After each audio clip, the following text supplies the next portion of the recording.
qanaqadir o'zi biznesga qiziqish ham bo'lmagan gapni ochiqmanda. Amazon, Alibaba ikki tomondan o'tib dunyoni bir tomondan eBay yorib tashlagan davrlar edi-da, mahalliy marketplacelar bilan raqobat. Hammaga so'ragan savolim o'zimga keldi. Mana shu yerda men desam, "Bo'ldi, yaxshi, yozib qo'ydingmi?" dedi. "Ha, oldin ko'rsatganman-ku" desam, "Yangilab qo'ydingmi?" dedi. Mana marketingda yaxshi ko'rishadi, kitob muvaffaqiyatning asosi, shu kitob o'qisang faqat yo'q, kitob muvaffaqiyatning asosi emas, kechirasizlar. O'z hammamizni sindirishadi, bozorda egallashadi, bo'ylik, bankrot bo'ylik, dabdala bo'ylik degan hissiyot bo'ldi birinchi. Hammaga aytaman-da, mana biznes qilayotgan odamlarga oson bo'lsa hamma qilgan bo'lardi. Oson emas deyman. Kim xohlamaydi biznes egasi bo'lishni? Kim xohlamaydi moliyaviy erkinlikda? Kim xohlamaydi mana har oy 10 kun safar qilishni? Kim xohlamaydi-da misol? Ochiqchasiga aytay, biznesda ustozim yo'q. Biznesda ustozim bo'lmagan hech qachon. Kitobda bo'lganda endi o'sha do'stlar, nimalar, boshqalar. Boshqa joyda aytmaganman bu gapni. Deylik, masalan, Asahida 1-2-yil ochgan paytlarimda 2016-yilda ham, hatto 2016-yilning boshlarida ham Olexga nima qilib, odamlarning uyiga borib Windows o'rnatib berib yurardi. Nima qilib yuribsan, boshqa shtraf registratsiya qilib turib, undan ko'ra ket qishlog'ingga paxta ter deyishdi. O'ta og'ir bo'ldi. Kimdir kelib turib, senga qo'lingga $5 million beraman, $400 yo'lla tursa, marketplace ochib turib, daromadga olib chiqib bilasanmi, jinnimisan deyman. Hozir masalan $5 million bilan imkonsiz. Hozir O'zbekiston sharoitida marketplace olib chiqib foyda ko'rish. Mana men hozir kimdir ko'rayotgan bo'lsa, tajribali biznesmen sifatida aytaman, chegirma yo'l sani devorga boradigan yo'l. Bor devorga uriladigan yo'l. Men aytaman, omad bu kerakli joyda, kerakli vaqtda tayyor bo'lib yetib borish mumkin. Tayyor bo'lsang, sen o'zing haqiqatan shaxs sifatida shakllansang, o'shanda omading keladi.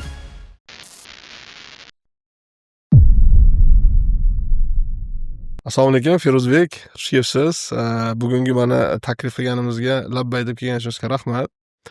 Comps Consultingda endi bu haligi bir podkastlar seriyasini boshladik. Mana siz bilan boshladik desak bo'ladi bu nimani. Avvalambor xush kelibsiz. Assalomu alaykum, katta rahmat. Kontent qancha ko'paysa, men shuncha xursand bo'laman, ayniqsa o'zbek tilida. O'sha uchun ham rahmat taklif uchun. Ha, albatta o'zbek tilida, ona tilimizda va buni qadrli deb bilganligimiz uchun jamiyatimizda bu biznes mavzusida mavzular, kontent deganda, ya'ni eshitgan auditoriyamiz, iste'molchilarimiz bular biznesga oid, ya'ni boshqaruv bo'lsin, tadbirkorlik bo'lsin, buni atrofidagi sohalar bo'lsin, o'zlariga bir insight deymiz, endi inglizda olingan so'z, bir fikr, xulosa, qanaqadir yangi g'oya, yangi qarash olishsa, bugungi suhbatimizdan menimcha shu bilan biz xizmat qilgan bo'lamiz nimaga? Auditoriyamizga. Xuddi shunaqa. Firuzbek, sizni taklif qilishimizda endi bir hali kimni chaqiramiz deb o'yladik. Birinchi sizdan boshladik. Nimaga xayolimga keldingiz? Buni nima uchun degan savolda men sizni endi kitob bilan bog'laganman, Kitob bilan bog'laganman. Kitobga bo'lgan shunchaki qiziqish emas, chuqur qiziqish, bu ixtiros va kitobning hayotingizda bo'lgan o'rni, kitobning sizni kitob orqali olingan ilmning va kitobning o'zining siz uchun qay darajada muhimligini va buni biznesga bog'laganligingiz uchun menga juda bu o'ziga xos bir qiziqish uyg'otgan. O'shanga shu mavzular sekin yoritib bersangiz, Firuzbek. Misol qanaqasiga o'zi bu kitob mavzusi, keyin biznesga qanaqa boshlangan, qanaqa kirib qolgansiz bu biznes mavzusiga? Bir masalan chetda o'qib kelib bir professor bo'lishingiz mumkin edi, bir tadqiqotchi bo'lishingiz mumkin edi, yoki bizga o'xshagan maslahatchi, konsultant bo'lishingiz mumkin edi. Shu borada biznesga kirib kelishingiz tarixi shu bo'yicha bir bo'lishib olsaydi, boshqalarga ham balki ilhomlanadigan bir joyi bo'lar bunda. Endi men o'zi tadbirkor bo'laman degan orzu bilan o'smaganman, gapni ochig'i. Men Buxoroda chekka bir qishloqda o'sganman.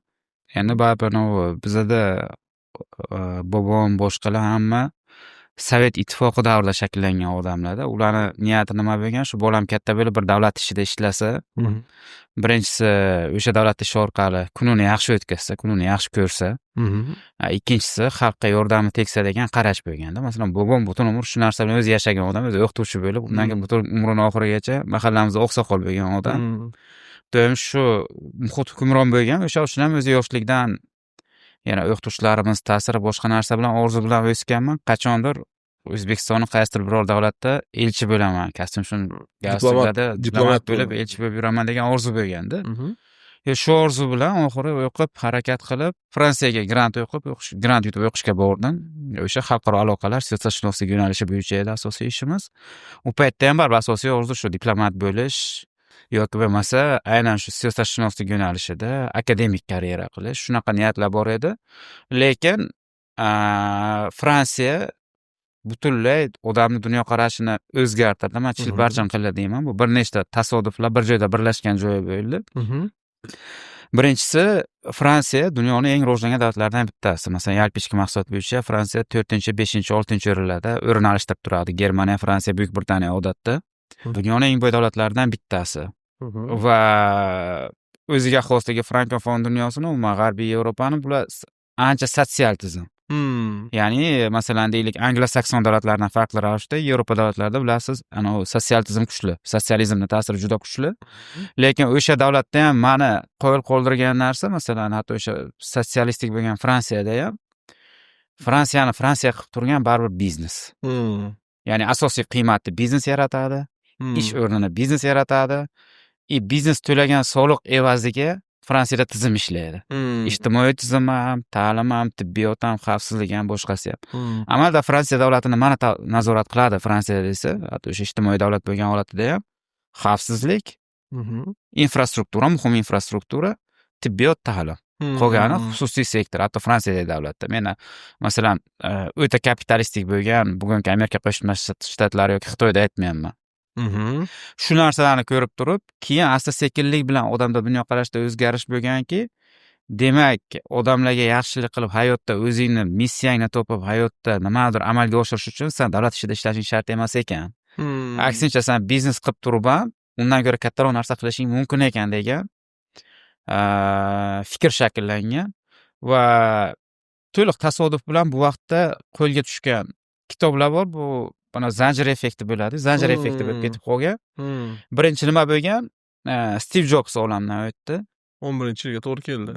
Steve Jobs olamdan o'tdi. U paytda men birinchi kurs edim. Steve Jobs olamdan o'tdi.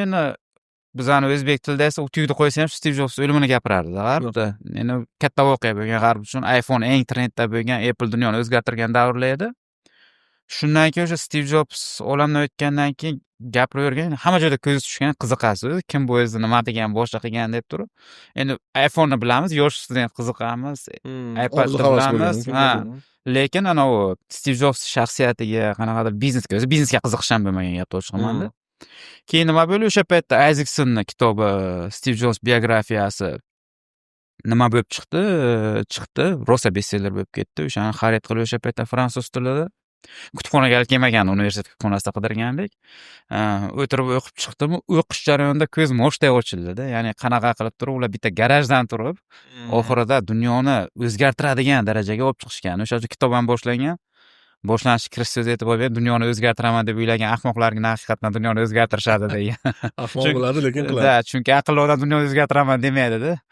Shundan boshlab ko'rib, o'sha birinchi juda katta ta'sir qilgan joyi shu bo'lgan. Undan keyin mutlaq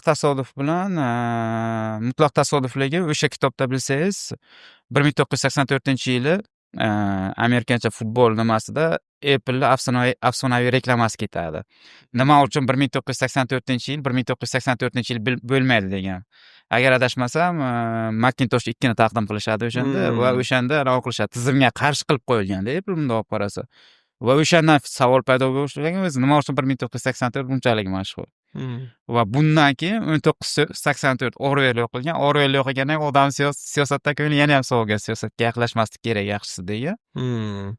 Uchinchisi yaxshi bir rus o'sha paytda ancha mashhur bo'lgan bir ziyolisining tavsiyasi bilan tasodif bilan Atlan Raspravil Plechi Ayn Rand tushib qolgan. Ayn Rand bu kapitalizmni keyin bilganman, o'qiganda bilmaganman. Ana u fundamental kitoblardan biri ekanligini. Mana shu kitobni o'qib kelgan paytda men magistraturani tugatib, PhD qilib yurgandim u paytda Fransiyada. Fransiyaning Club Med degan kompaniyasiga ishga kirganman. U ham tasodifan yozda shunchaki ish qidirib yurib, studentga qanaqadir ish kerak deb resepshinga ishga olishgan. Resepshinga ishga olishgani sababi ba'zi rus tilini bilgani. Keyin resepshinda ishlab turib 2 oy ichida kutilmaganda tavsiya bilan imtihondan o'tib, men auditor bo'lib ko'tarilib ketib qolganman. Nimadan 2 oy ichida bunaqa tez Fransiyada, mana Fransiyadan kimdir o'zi meni ko'rsa masalan, u ishonish qiyin ssenariy, chunki Fransiyada karyera 5 yillab, 10 yillab qilinadi. Fransiyada karyera qilish tizimli holatda. man o'sha Clubmed degan bu gigant kompaniya. Yevropada o'sha top 2-3 ta kompaniyadan bittasi. 500 ga kirgan agar adashmasam, birjada turadigan kompaniya Clubmed.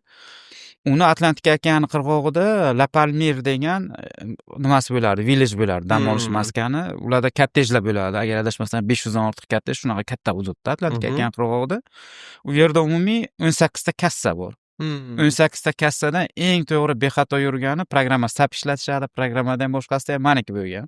Keyin auditor, kassani nazorat qiladigan auditor zam direktor bo'lish ishga ko'tarib ketganda meni tavsiya qilgan. Shu eplaydi. Unda ham bar Fransiya qonunchiligi bo'yicha vakansiya e'lon qilinishi, suhbat o'tkazilishi, imtihon bo'lishi detallar bor. Shundan o'tganman. Muhimi nima bo'lgan? Bu katta kompaniya ichida odamga tajriba bergan. Biznes qanaqa ishlaydi, katta tizimni ko'rgansiz. Katta tizim, qanaqa perspektiva bor. Katta maktab bo'lganda bu odamda korporativ haqiqiy muhitni ko'rish, biznesni ko'rish, nimani ko'rish. Bu juda katta dars bo'lgan. Ularda krizisli holatlar bo'lgan. Krizisli holatlarni yechganmiz o'tirib birga. Krizisli holatda ham masalan deylik, kompaniya darajasida o'ta katta qanaqadir krizisli holat bo'lsa, uni kelib qaysidir organ yechib bermagan. O'tirib birga brainstorm qilinib, rahbariyatdan tortib xoldimgacha nima qilamiz deb yechimlar bo'lgan, boshqa bo'lgan. O'shanda katta korporatsiyaning tizimini ko'rgan, juda katta ta'sir bo'lgan va hali ham O'zbekistonga qaytish nimasi unchalik shakllanmagandi. O'sha paytda. Ya'ni katta biznes ichiga kirdingiz, yangi olam, birdan kattaligi imkoniyat ochildi. Har xil mana qatnashdingiz, kritik va strategik vazifalarda. Xuddi o'sha bir xil yig'ilib kelib 2013-yili oktyabr oyida otpusк berishdi. Unda yozgi villajda qishki sezon boshlanadi, dengiz bo'yida mavsum emas. Qishki tog' tepasidagi Alpga chiqib ketishimiz kerak. Bir oy otpusк berishdi, otpuskka keldim.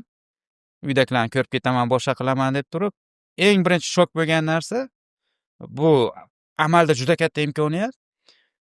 Masalan, rivojlangan dunyo qurib bo'lingan davlatlar. U yerda nimadir qilaman desangiz, kamida katta g'oya bo'lishi kerak. Siz g'oyani investorlarga sotib bilishingiz kerak, tizimli. U bozorda ishontirish oson emas, bir necha milliard bilan deyarli imkonsiz bo'lgan narsa qanaqadir katta bir biznes qilish. Masalan, hozir biz faxrlanamiz jamoa bilan Asaxiy ilk o'zbek internet do'koni deb. Ya'ni Fransiyada internet do'koni yoki marketplace ochishni faraz qiling. Hozir masalan, men o'zi ishonch bilan aytaman, hatto 40-50 milliard yevro bilan ham ochish imkonsiz. Siz nimadir yangi g'oya bilan kirmasangiz Fransiya bozoriga marketplace. Egallangan, ya'ni bozorlar egallangan.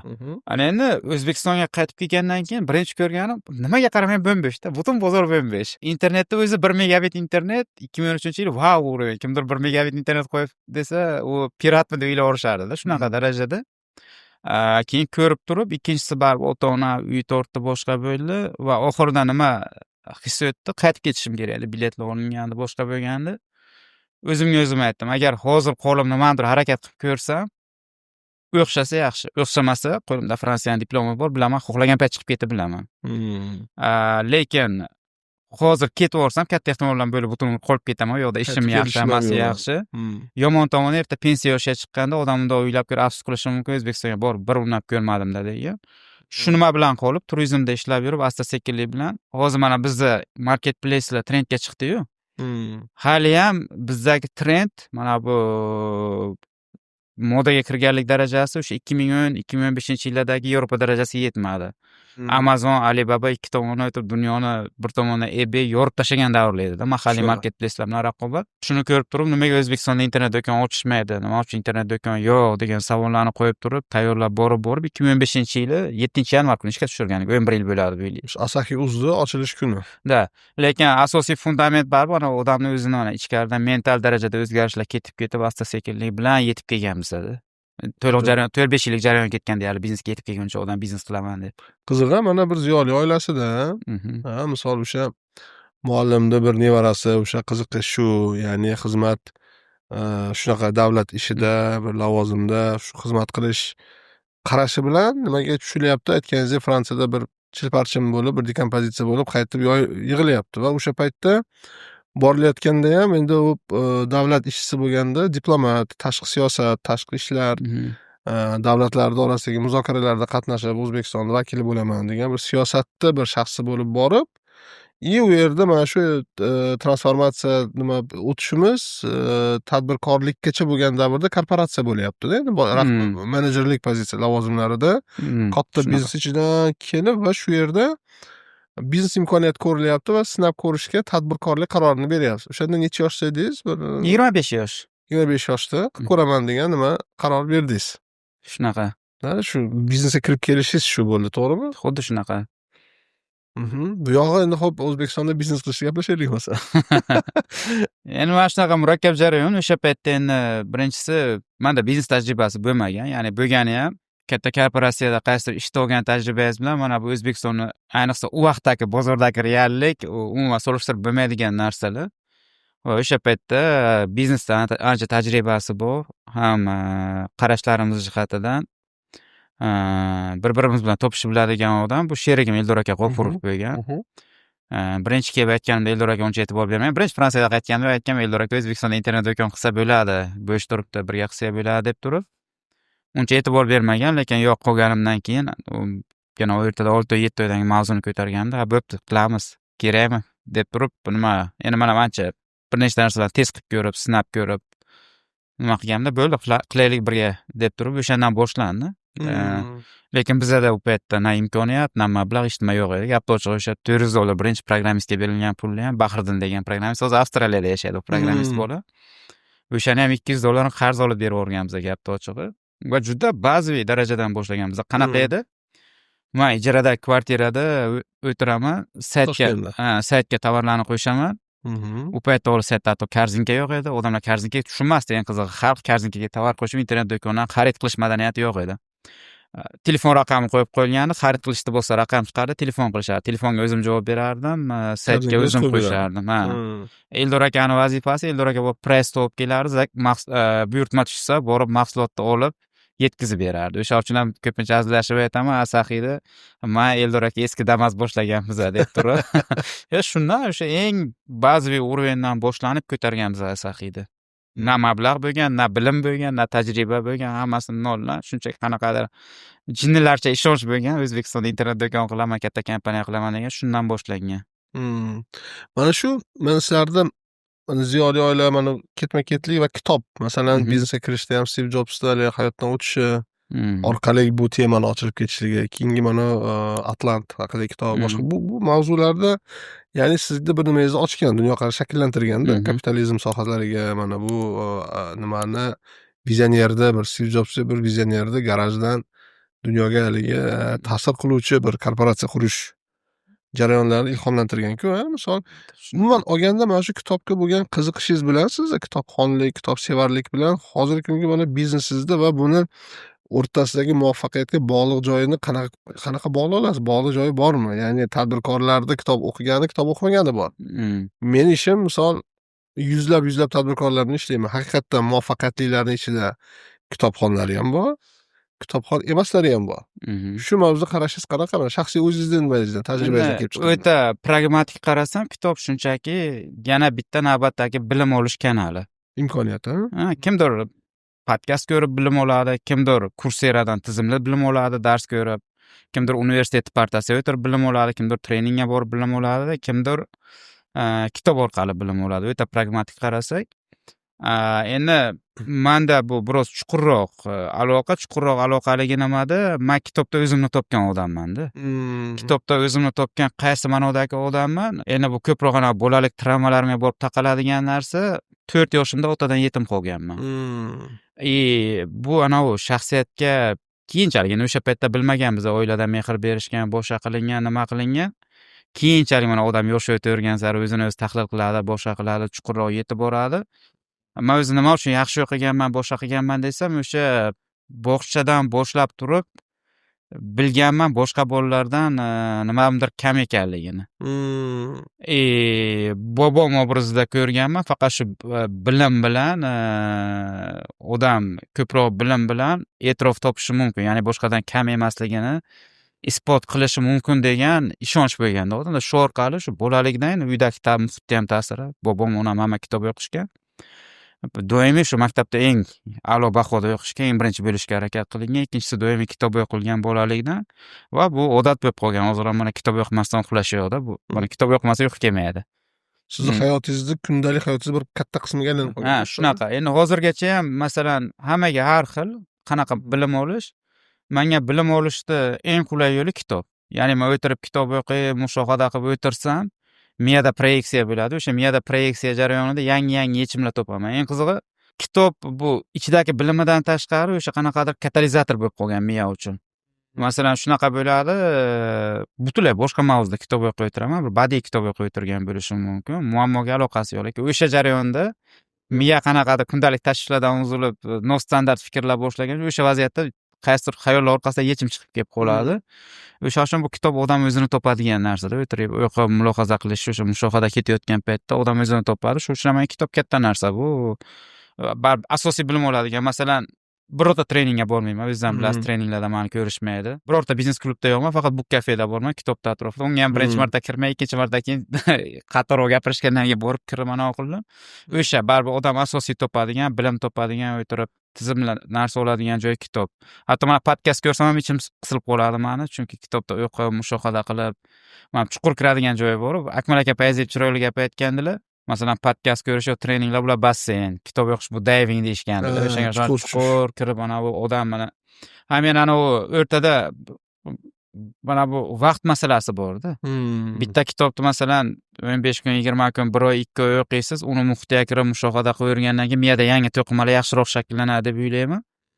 Va shu uchun ham kitob menga bu odam o'zini topadigan narsa, xohlagan masalada. Va biznesingiz uchun ham mana shu kitob o'qish orqali aytilgandek bir mushohada nimasi shakli, keyin yangi insaytlar, g'oyalar, proyeksiya deyapsiz-ku, ya'ni kitob o'qigan sari bu kasbingizga tegishli, biznesga tegishli narsani ham shu bog'lashingiz amaliy tomoni qanaqa ko'rinadi? Mana shuni bir mana kitob o'qidik. Chunki men so'raganimni ba'zi bir nimalar taniyman. Kitob o'qish uchun o'qishadi, statistika. Masalan, plan qo'yadi o'ziga, men yiliga 20 ta kitob o'qishim kerak, misol.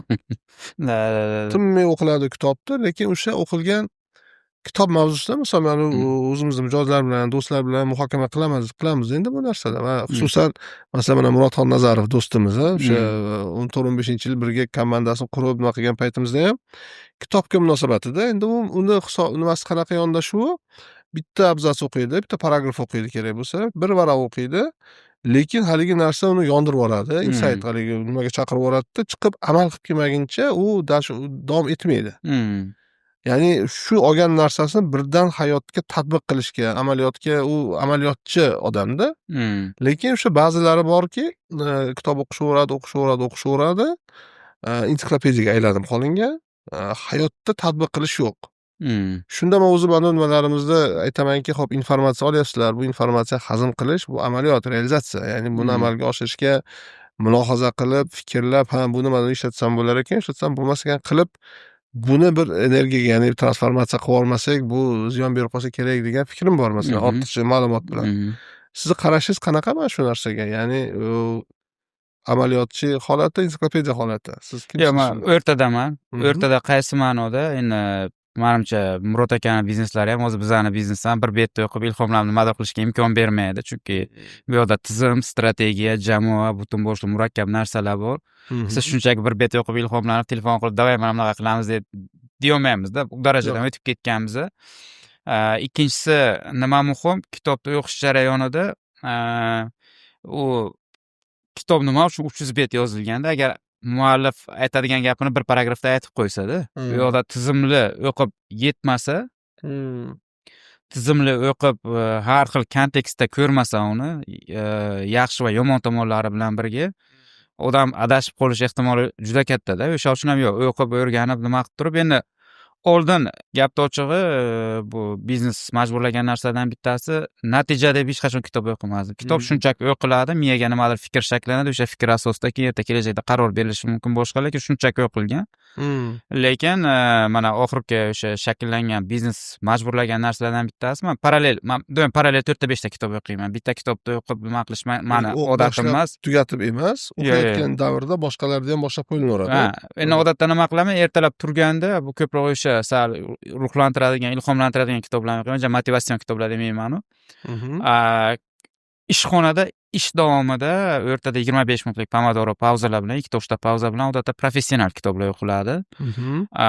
Undan tashqari odatda ishdan qaytishda yoki uyda o'tirib, bolalar bilan foydali badiiy kitoblar o'qiladi yoki bo'lmasa dunyoqarashni kengaytiradigan ilmiy ommabop kitoblar. Ko'pincha bular biznes bilan bog'liq bo'lmagan kitoblar bo'ladi. Ilmiy ommabop, masalan, meditsina bo'yicha o'qishim mumkin yo tarix, falsafa, boshqa sohalar. Bular muhimligi birinchidan dunyoqarash masalasi, ikkinchisi odam qancha ko'proq rakursda, kattaroq rakursda ko'rsa, shuncha yaxshi biznesda o'zi. Keyin kechqurun uxlashdan oldin odatda faqat o'sha tinchlantirib, odamni kundalik tashvishlardan uzadigan badiiy kitoblar o'qiladi va men tavsiya beraman doim. Bu ilmiy asosi bor ekan. Kitob o'qish uyqu sifatini keskin yaxshilaydi. Nima uchun? Chunki kuni bo'yi miya turli xil muammolar bilan band bo'lganda kechqurun kitob syujetiga kirib uzilib, xotirjamroq uxlar ekanda odam o'sha kundalik tashvishdan uziladi. O'sha 3-4 bet kitob o'qisa, anavi miya uziladi kundalik tashvishlardan. Qog'oz varaq kitob bo'lishi shartmi yo Kindle varianti? Yana Kindle bo'lsa ham bo'ladi. U faqat muhimi unda anavi Kindleda bitta muammosi bor. Nimani tungi rejimga o'tkazib qo'yish kerak. Ekranni yorug'i batarya yo'qini qochirib, garmonlar o'ynab ketmaslik kerak yo'qda. Shu narsa bor. Lekin mana bu professional kitoblarni endi masalan oldingidek tavakkaliga tanlash yo'q. Bilasiz, mana bu muammom bor, mana shu sohani o'rganishim kerak, mana bu sohada yechim qilishim kerak deb turib tanlab o'rganiladi nima qilib turib. O'zi hatto biznesda mana dars yo nimadir oladigan bo'lsam, kitob oldin hech tanlanmasdi-da. Hozir mana muammom finansdami, mana bu joyga aqlim yetmayapti.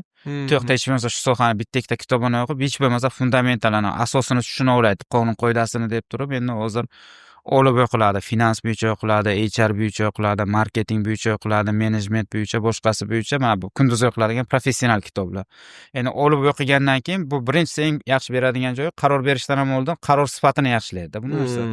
Shu muhim. Mana bu men hozir bu kitob sotib olib 100 mingga nima natija beradi emas, tushunish kerak. Bu san shaxs sifatida qaror berish sifatingni yaxshilaydi degan joyda tushuna olish kerak-da.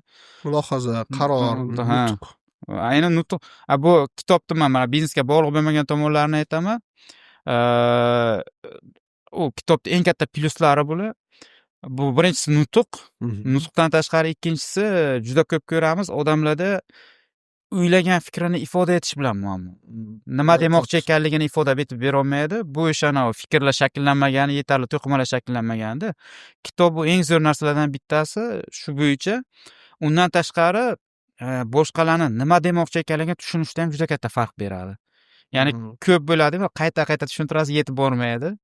Lekin shunaqa odamlar bu 2-3 og'iz gap aytasiz, nima demoqchi ekanligini tushunib o'tiradi-da.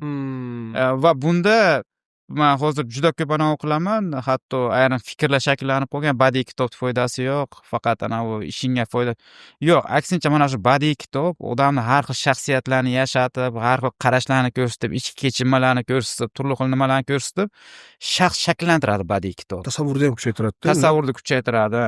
Masalan, bitta xohlagan badiiy kitobga kirsangiz, endi alohida maxsus yozilmagan bo'lsa, 50lab, 100lab obrazlar bo'ladi. Uni tasvirlaydi muallif, ichki qarashini, jarayonini, suhbatlarni, konfliktlarni, boshqalarni. Odam natijada birinchisi o'zini yaxshiroq tushuna boshlaydi.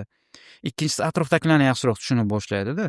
Va hozir masalan jamiyatda empatiya bilan muammo borligi, boshqalar bu anavi ildizlari chuqur muammolar-da. Kitob o'sha muammolar yechimlaridan bittasi deb o'ylayman. O'shanga nutq nimasi. Keyin hozir masalan kadr masalasida oltinga teng bo'lib boshladi. Hozir masalan men endi boshqani bilmadim, men taxminim bor. 95% ga imlo xatosiz yozib bilish bu ko'nikma. O'sha xodimning narxi 20% kamda qimmat turadi deb o'ylayman hozir O'zbekiston sharoitida. Masalan, o'ylab ko'ring, oddiy bitta korporativ chatni yuritasiz. 1000 sun'iy intellektga topshirganimdan ham qanchadir qism inson faktori bilan turibdi hozircha. Ana endi SHW bo'lib, C4 bo'lib yotgan chat bilan to'g'ri yozayotgan chatni farqlab ko'ring. Lekin O'zbekistonda hozir o'sha o'tirgan moderatorlarning qancha qismi beimlo xatosi yozib biladi degan joyi bor. Yo oddiy bitta hujjat to'ldirishda beimlo xato qancha qismi. Oddiy bitta o'sha mana bu xotira ishlashi, ko'rganda xotira ishlash, kitob o'qib o'rgan sari imlo yaxshilanib boradi. Odamlar so'zlar qayta bo'lib miyada yod bo'lib qoladi. Qanaqa yozilishi masalan imloni yaxshilashda. Bunaqa anavi 20 dan ortiq ilmiy asoslangan faktorlar sanalgan. Biz bir kitobda o'zini targ'iboti bo'yicha nima qilganda, messenjlar ajratib olgandik, marketing kompaniyasi shakllantirganda. O'shanga o'xshab masalan o'rtacha umrda kitob o'qiydiganlar, kitob o'qimaydigan bu man Buyuk Britaniyaga olimlarni juda yaxshi ko'raman-da. Bo'lgan bo'lmagan tadqiqotlar o'tkazishadi. Bu ham Buyuk Britaniyada bo'lgan. O'rtacha umrda kitob o'qiydigan auditoriya bilan kitob o'qimaydigan auditoriya o'rtasida 5 yil farq bo'lgan. Endi bu ham man faqat kitob o'qigani sabab desam, hozir statistikani buzib o'rgan bo'laman-da. Odatda Bu ham bog'langan statistika bor deyishganda, lekin korrelyatsiya bo'ladigan joyi nima? Katta ehtimol bilan o'sha aholi yaxshiroq ishlaydi. Katta ehtimol bilan o'sha aholining daromadi ko'proq, katta ehtimol bilan sog'lig'iga bee'tibor emas, o'sha uchun ham uzoqroq yashaydi degan joyi bor. O'shanga o'xshab bu har tomondan odamni to'ldiradigan. Keyin mana marketingda yaxshi ko'rishadi, kitob muvaffaqiyatning asosi shu. Kitob o'qisang faqat yo'q, kitob muvaffaqiyat asosi emas, kechirasizlar. Bu to'ldiruvchi bitta nimadan muvaffaqiyat murakkab jarayonlar birga kelib uchrashadigan, shakllanadigan joyi. U to'g'ri tarbiyadan boshlab, maktabdagi to'g'ri ta'lim, mamlakatda kerakli vaqtda kerakli joyda bo'lib qolish, o'sha imkonlar bo'lishi, minglab faktorlar bo'lishi mumkin. Lekin kitob muhim element o'sha jarayonda. Zo'r. Endi bu shunaqa narsa ekanda, bir inson bunga kirishib qolsa, keyin mazasini olib qolsa, lekin qolar ekan do'st bo'lib. Xuddi shunaqa. Misol mana shu akalarimizdan, shu mijozlar degan do'stlarimizdan Kamol akamlar haqida 15-yil tanishib ishlaganmiz. O'shangacha bularda unaqa qiziqish ko'rmaganman-da kitobxonlikka. Biznes ishida, kundalik boshqaruvda, masshtablashtirish, katta biznes. Keyinchalik mana shu nimada ko'rdim jarayonda, har qaysi mavzuga ochilib qolsa, kitob o'qishni boshlashdi. Xonalarda kitoblar, kerak bo'lsa mana biznesga oid kitoblar, badiiy kitoblar, falsafiy kitoblar, diniy kitoblar masalanda o'zlarining holatlariga qarab va misol bir AI masalan sun'iy intellekt temasiga bir kirishganda bir borsam planshetlarga elektron holatda bir o'nlab kitoblarni chiqarib tushirib olishgan. Safarda ko'p yuriladi, safarda faqat kitobxon bo'lib qolishi. Ya'ni bir inson qaysidir yoshdan keyin ham, mana 40 yoshdan keyin ham kirishib kitobxonlikka kirishib kitobxon bo'lib qolishdi masalan. U bog'lanib qolishdi shu narsaga. Ya'ni kech emas ekan demoqchiman-da, bu nimaga mehr uyg'onib, shundan zavq olishni boshlab, bu orqali ilm olib, yana takomillashtirib ketishda bir nimasi yo'q ekan. Kech emas ekan, vaqtli ham emas ekan. O'zi tadqiqot bor Ulug'bek aka, balki ko'zingiz tushganda tushmagandir. Kitobxonlikda shakllanadigan ikkita bosqichi bor. Birinchisi 25 yoshgacha bo'lgan bosqich. Unda odatda atrofdagi qaysidir ta'lim manbasining ta'siri bilan shakllanadi. Ikkinchisi o'rta yosh krizisi. Ya'ni o'rta yosh krizisiga kelib, odam o'zi nima uchun hayotda yashab turibman, maqsadim nima, shu uchun katta bo'lgandimmi deb savol berib boshlaganda, o'zini izlab boshlaganda, kutilmaganda kitob o'qib boshlashadi. O'sha joyda kirib ketadigan qism ham juda ko'p. Oliy maqsad izlab qoladi-da. O'sha paytda kitobga kirib ketadigan auditoriya ham bor. Yaxshi. Endi masalan mana biznesga nima qiladigan bo'lsak, shu biznes yuritishda men kitob to'g'rini tushundim. Ya'ni aytyapsizki, asosiy yagona bir faktor emas, lekin bir qancha faktorlardan biri va siz uchun ilm olish, ma'lumot olish, ilhomlanish nimasida kuchli bir manba deb nima qilyapsiz va do'stlashib qolgansiz hayotingizda bir nimasiga qismiga aylanib ketgan, singib ketgan sizni hayot jarayoningizga. Nima tomondan olsak, masalan, sizni biznesda rivojlanishingizda, biznesni rivojlantirishda ustozning o'rni va hayotingizda olgan eng yaxshi maslahat nima bo'lgan mana shu biznes temasida? Endi ustozning o'rni deganda ochiqchasiga aytay, biznesda ustozim yo'q. Biznesda ustozim bo'lmagan hech qachon. O'sha asosan kitoblardan o'rganilgani uchun. Ustozlar kitobda bo'lganda, endi o'sha do'stlar, nimalar, boshqalar. Alohida kitobda bo'lgan, ta'sir qilgan. Endi eng yaxshi mana maslahatlardan bittasi nima bo'lgan? Bir marta bitta yaxshi odam savol berib qo'ygan. Kutilmaganda, tasodifan Italiyada bo'lib qolgan uchrashuvda bo'lgan suhbatda bittasi savol bergan, shu hozir qilayotgan ishingga 10 yil, 15 yildan keyin hayotdagi maqsadingga to'g'ri keladimi, o'shanga olib boradimi, olib bormaydimi degan. Strategiya savoli, vizion savoli. O'tirib, birinchi olib boradi deganman o'zi. Impulsda. Keyin o'tirib, orqadan o'ylagan odam, to'g'ri haqiqatdan olib boradimi o'zi, 10 yil, 15 yildan keyin hayotim qanaqa bo'lishini xohlayman. Va juda ajoyib savol, chunki olib bormasa o'zi nima uchun kerak degan savol bu. Unda nima qilyapman, hozir nima qilyapman? Shu xuddi shunaqa, hozir foydasi bo'lganini olib boradigan bo'lsa, unda yaxshi, unda yana ham yaxshiroq qilmaslikka nima xalaqit berib turibdi degan joyi bu. Shu savol anavi odamda ancha o'ylashga majbur qilgan. U mana o'ylab anavida odamning xayolidan chiqib ketmagandaki. Endi men u paytda yosh bo'lganman. Shu 23-24 yoshda bo'lganman, adashmasam, lekin juda nima bo'lgan savol odamni. O'sha biznesga yo'naltirgan savollardan bittasi o'sha masalan. O'sha savollar mana biznesga qarab odam yo'nalish olgani, nima qilgani juda foydali bo'lgan deb o'ylayman. Bizda ko'p bo'ladi. Mana bugun uchun 15 kun uylanib nimadir ishlarni qilamiz, lekin uzoq perspektivaga qo'yadi, kontekstga qo'yadi, bir tiliga ahamiyati yo'qda. Qiziq. O'shanga mana shu savol juda, endi o'zi aytganingizdek to'g'ridan-to'g'ri esimga kelgan. Endi har xil maslahatlar bo'ladi, maslahatlarni olamiz, eshitamiz, qaysi maslahatlar katta muammolarni yechib yuboradi. Lekin birdan urib chiqdi, mana shu nima keldi-da, o'sha sahna, o'sha suhbat. Shunaqa. Maslahatlar yaxshi, maslahatlardan ham ko'ra mana shu savollarni yaxshi ko'raman. Promptda bu. Sizni o'ylashga majbur qiladi. Yaxshi savollarni yaxshi ko'raman o'sha uchun. Maslahatdan ham ko'ra. Bitta savol tashlab qo'ysa, ketasiz, o'zingiz o'ylab yechim qidirib, boshqa qilib turib. Maslahatlar masalasida juda yomon ko'radigan narsam bor. O'zim ham maslahat berishga qo'rqaman. Bitta tavsiya bering bu deyishadi-yu. Kontekst juda ko'p o'zgaradi hayotda. Bitta kontekstga tushgan narsa ikkinchi kontekstga tushmaydi-da. Kecha to'g'ri kelgan narsa bugunga to'g'ri. O'shanga anavi maslahatlar, tavsiyalar borasida juda qo'rqaman. Keyin maslahatni berayotgan odam o'zini kontekstidan kelib chiqadi-da. Albatta. Masalan, hozir qishloqda kartoshka o'stirayotgan fermer kelib turib, biznesga nima tavsiya qilasan desa, men jarayonni tezlashtiring desam, kartoshka jarayonni qanday qilib tezlashtiradi degan savol bo'ladi. Tabiat o'stiradigan narsa, o'shanga o'xshab kontekst nimasi, bu yoqdan shoshib kartoshkani bir hafta mumkin oldin qazib qo'yib kichkinaligida sotolmay o'tirsang, ertaga mayabdor bo'lib qolishi mumkin.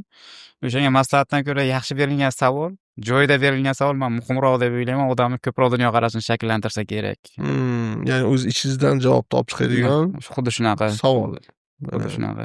Qizlar, men mana shu biz sohamiz endi strategiya, maslahat, o'zimiz mana korxonalar bilan 20 yillik rejalar, oldin biznes egalari bilan, tadbirkorlar bilan vidение deymiz, kelajakka qaranglar deymiz. O'shanga qarab birinchi qadamlarni bunday yo'lda nimasini olaylik, mo'ljallab olish kerak deymiz. Bugungi qadamlaring o'shanga hamohang bo'lishi kerak deb o'rgatib yuramiz. Men shaxsan endi o'zimni sohamizda, mana konsalting sohasi O'zbekistonda bu yangi bo'lgani uchun, ochgan paytimiz bu sohada uncha bo'lmagan.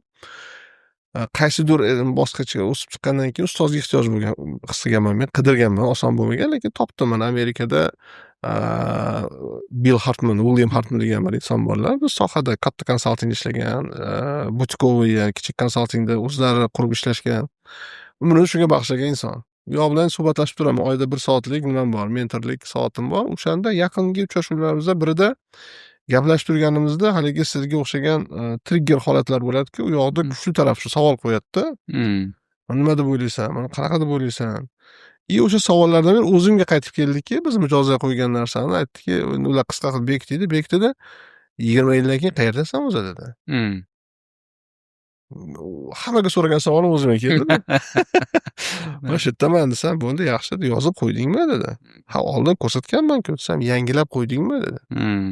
Chunki boshlaganimizda bu mashq qilganmiz, o'sha vizyon shakllantirganmiz, unga boradigan haligi bosqichlarni rejasini qilib qo'yganmiz.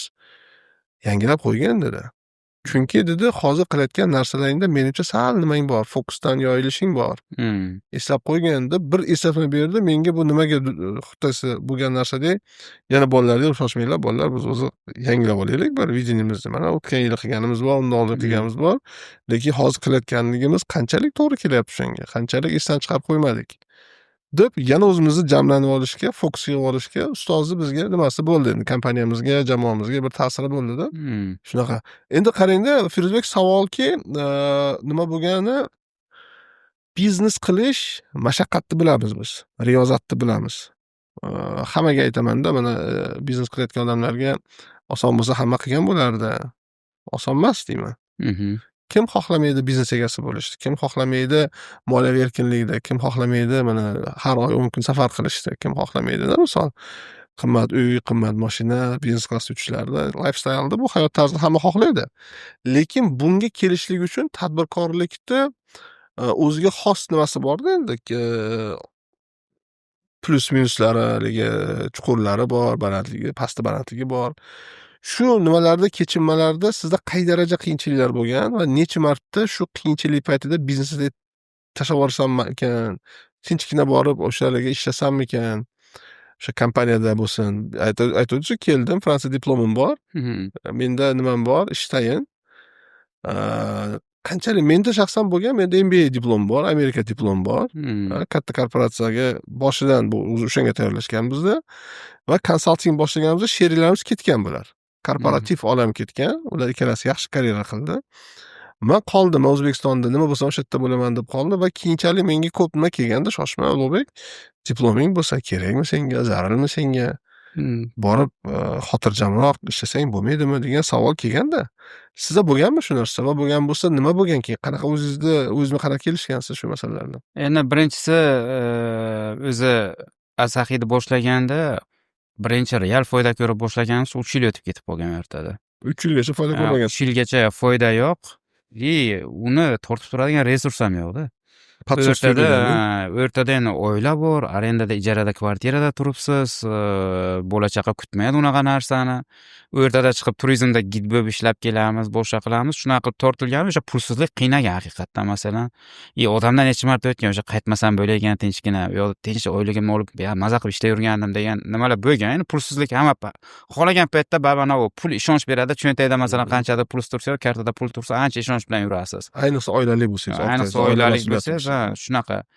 O'sha narsa endi turizmda ishlab, boshqa qilib, qaysidir qo'shimcha ishlar qilib, men rad etmayman. Masalan, boshqa joyda aytmaganman bu gapni. Deylik, masalan, Asahiyni 1-2-yil ochgan paytlarimda 2016-yilda ham, hatto 2016-yilning boshlarida ham Olexga nima qilib, odamlarning uyiga borib Windows o'rnatib berib yurardi.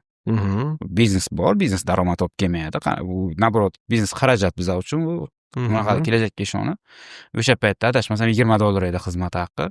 Borib uyiga kompyuterni tozalab, Windows o'rnatib, o'sha $20 olinardi.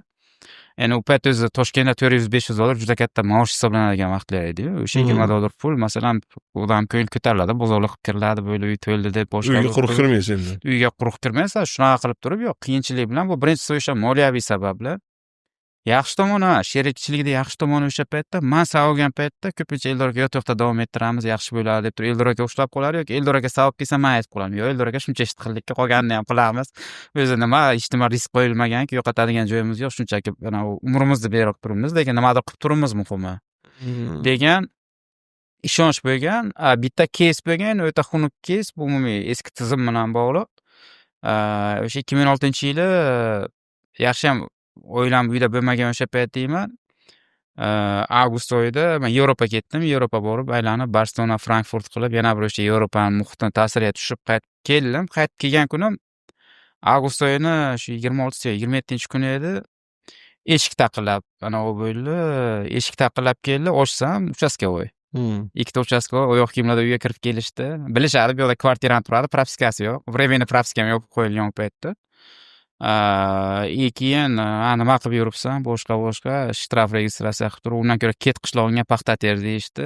O'ta og'ir bo'ldi, chunki Fransiyada Ezozda bo'lgan odam u diplom nima bilan bu yoqda kelib turib, uchastkoga kirib shunchaki diskriminatsiya qilib bor qishlog'ingga paxta ter degan narsa juda yomon qabul qilganman o'zimga nima qilib turib. O'sha paytda, u paytda oilam Buxoroda bo'lgan yaxshi tomoni. O'sha paytda o'sha kun o'zidan boshlaganman hujjatlarni tayyorlab, Fransiya elchixonasiga hujjatlarni topshirib nima qilib turib, bo'lib ketaman, qaytib ketaman, yetadi shu joyga yetib keldim deb turib. Keyin 2-sentyabr kuni e'lon qilishdi oldingi prezident o'ylamini.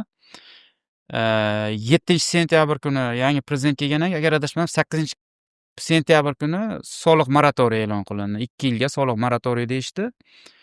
Ungacha soliq ham bir necha marta bezovta qilgan, bilasiz qanaqa soliq bilan ishlash qiyin bo'lgan davrlar edi. Yo'q, 9-10-sentyabr kuni vaqtinchalik propiskaga ruxsat berishdi. Bundoq qarab, to'xta nimadir o'zgaradi dedim.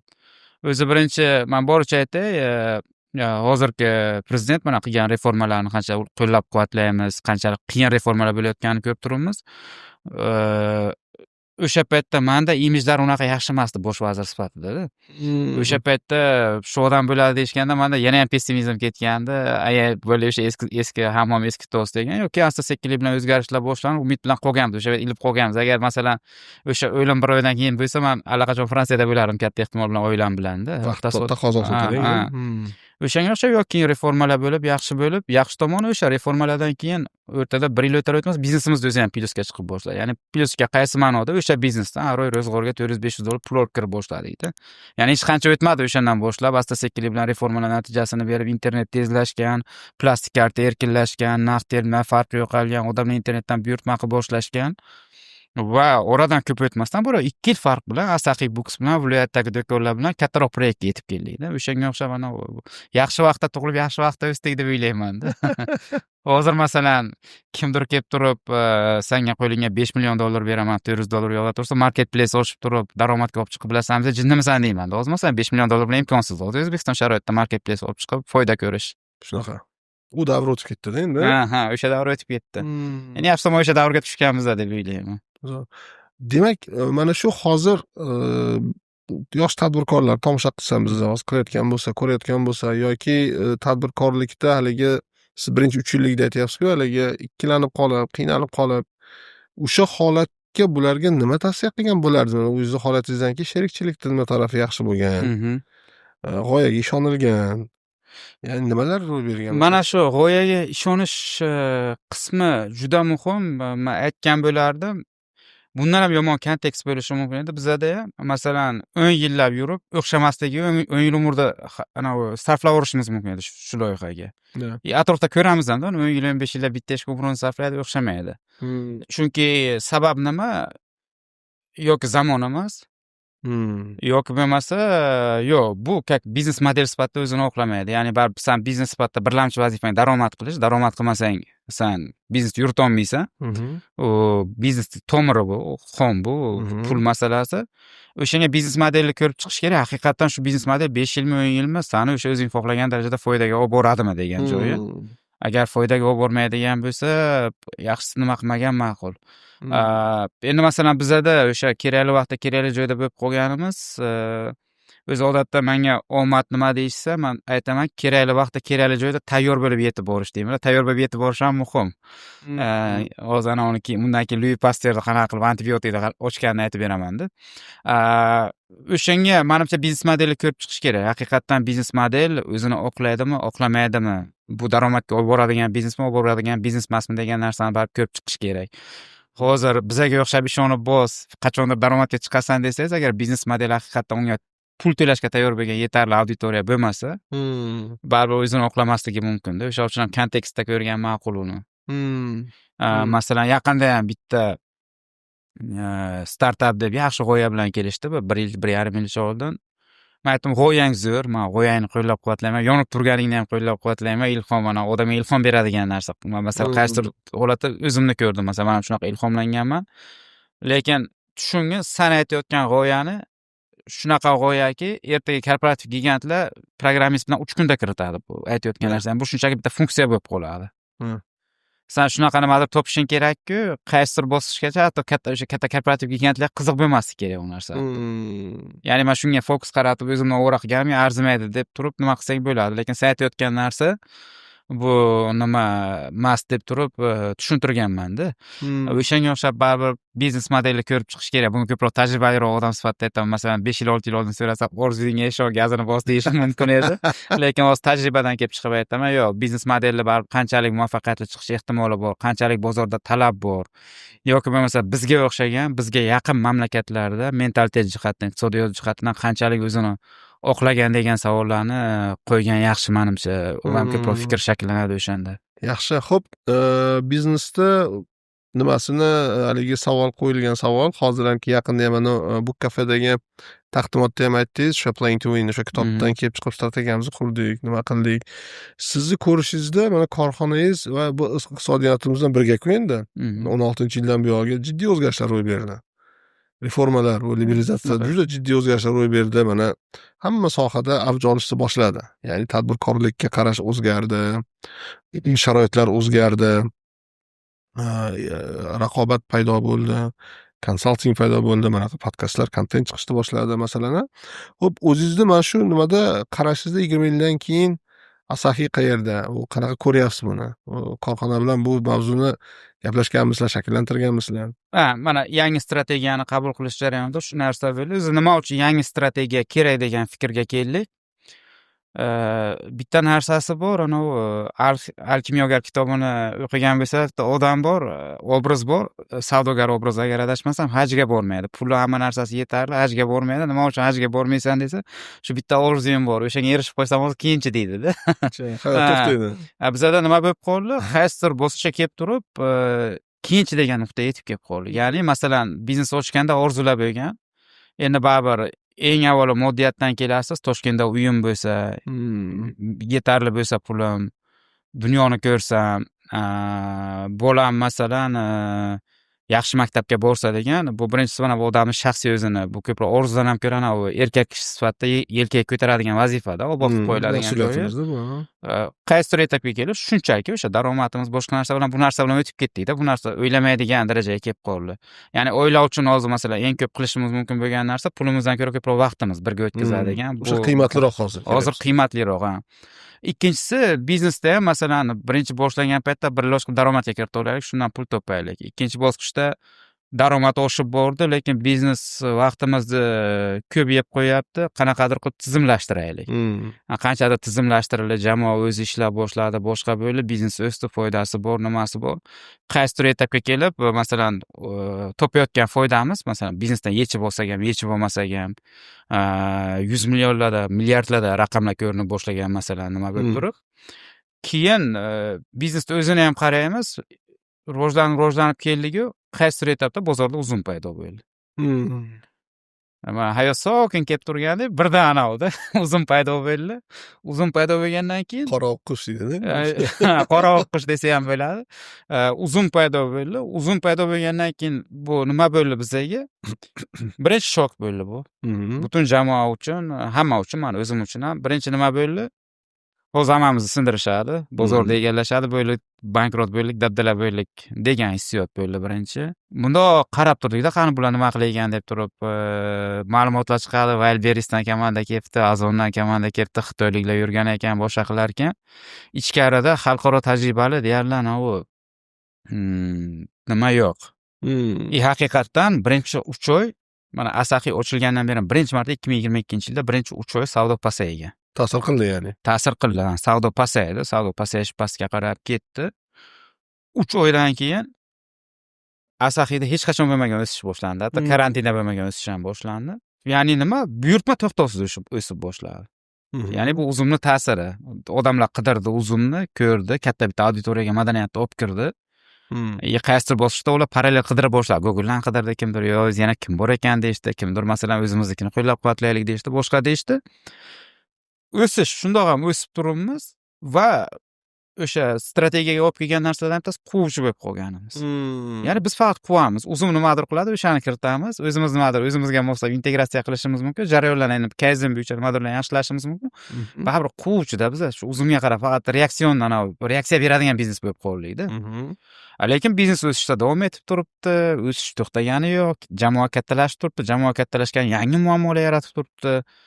Keyin qaysidir etapga kelib turib, o'zi qarasak, mijozlar ham uzum bilan bizning mijozlar farqli bo'lib boshladi. Kitobning ta'siri boshqasi, madaniyati, o'rtacha chekidan tortib, xarid nimasi, xohlaydigan munosabati, servisi boshqasi farqli bo'lib boshladi-yu.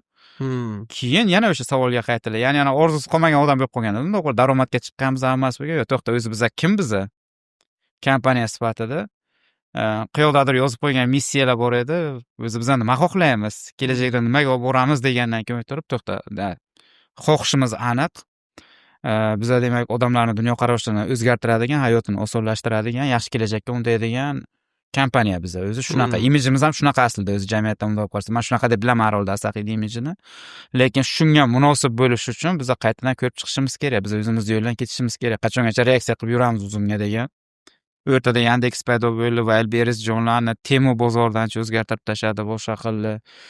Masalan, hayotda xohlamagan narsam biz ularga reaksiya qilib orqadan chegirma modelga kirib ketib qoldik. Doimiy chegirma qilgan, doimiy narx tushirgan. Bu mana men hozir kimdir ko'rayotgan bo'lsa, tajribali biznesmen sifatida aytaman, chegirma yo'l sani devorga olib boradigan yo'l. Borib devorga uriladigan yo'l. Shunaqa. Taqaladi, to'g'ri. Taqaladi, qachondir borib taqaladi, qachondir borib biznes halokatga olib borishi mumkin hatto. O'shanga o'xshab keyin o'tirib bu uzoq jarayon ketdi. bugun kechqurun o'tirib ertaga bo'lib strategiya qaror qilamiz degan emas. Yo'q, o'sha o'qish, o'rganish, kitoblarni nima qilish, birinchi navbatda strategiya nima, qanaqa bo'lishi kerak, nimaga olib bormoqchi bizlar degan joyda o'sha mana siz bilan muhokama qilingan g'alaba uchun o'yin degan o'sha kitobga yetib kelib, o'sha kitobda o'qish jarayonida o'zi o'sha kitobda o'qish jarayonida уже odam endi tushundimman qanaqa strategiya bo'lishi kerak struktura va paydo bu qiladida. tizimlashdida asahiyda bu nimaga olib kelinishi kerak deb turib, lekin uni o'ziz qabul qilganingiz bitta narsa, ikkinchisi butun jamoada qaror qabul qilib biluvchilarga yetkazish kerakda u narsani. Ular Sotish bilan kerak, oyon sotish kerak. shunaqa ular bilan borib necha marta muhokama qilib, fikri olinib, boshida umumiy kartina aytilmadi nimaga olib bormoqchi ekanligi, alohida detallar bo'yicha fikr olindi. Masalan, biz o'zi kim biza, kelajakda qanaqa ko'rib turibsizlar 5 yil, 10 yildan keyin, bu uchun bizga qanaqa menejment kerak, raqobatda nima ustunligimiz bo'lishi kerak, o'zi biza katta kompaniyalar bilan raqobat qilishimiz kerakmi, raqobat qilsak qayerda raqobat qilishimiz kerak deb turib anavi bitta savollarni qo'yib olib borib, menga juda foydali bo'ldi. Endi bu ham tasodifan tushgan, u strategiya uchun qilinmagandi. Kompaniyani 10 yilligini nishonlaganimiz o'tgan yili 7-yanvarda top menejmentga biza Vyetnamga sayohat sovg'a qilgandik. O'zimiz bilan birga olib top menejmentni olib ketdik. 12 kunlik sayohat edi. O'rtada Hindiston Pokiston urush boshlanib, sal uzoqroq qolib ketdik. 16-17 kun qolib ketdik Vyetnamda. Samolyotlar uchmadi. Hindiston Pokiston urush sabab tepadan. Keyin o'sha jarayonda o'tirib, top menejment bilan rosa maslahatlashib, top menejmentda o'zidan javob olinmagan joyda ayrim xodimlar bor, mana menejmentda qobiliyati yo'q, o'zini ishini lekin juda yaxshi qiladi. O'sha mutaxassis, rahbar emas, mutaxassis. O'sha mutaxassislarni men yaxshi ko'raman. Ularni rahbar qilib qo'yishdan qo'rqaman o'zim. Chunki rahbar qilib qo'ysa xodimni yo'qotasiz odatda. Na mutaxassis bo'la oladi, na rahbar bo'la oladi. Ulardan so'radik fikrini, nimalarini so'rab, asta-sekinlik bilan, keyin muhokamalar bilan birga mana shu yil 1-iyun kuni strategiyani qabul qilib oldik o'zimiz uchun. Bizlar uchun g'alaba nima birinchi navbatda, o'zi brend sifatida nimani xohlaymiz degan, hozir 20 yil emas, 5 yilga qabul qilib oldik. Ikkinchisi, demak, g'alaba nima bo'lsa, qayerda raqobat qilamiz, ya'ni qayerda g'alaba qilamiz, bu maydonimiz bizani.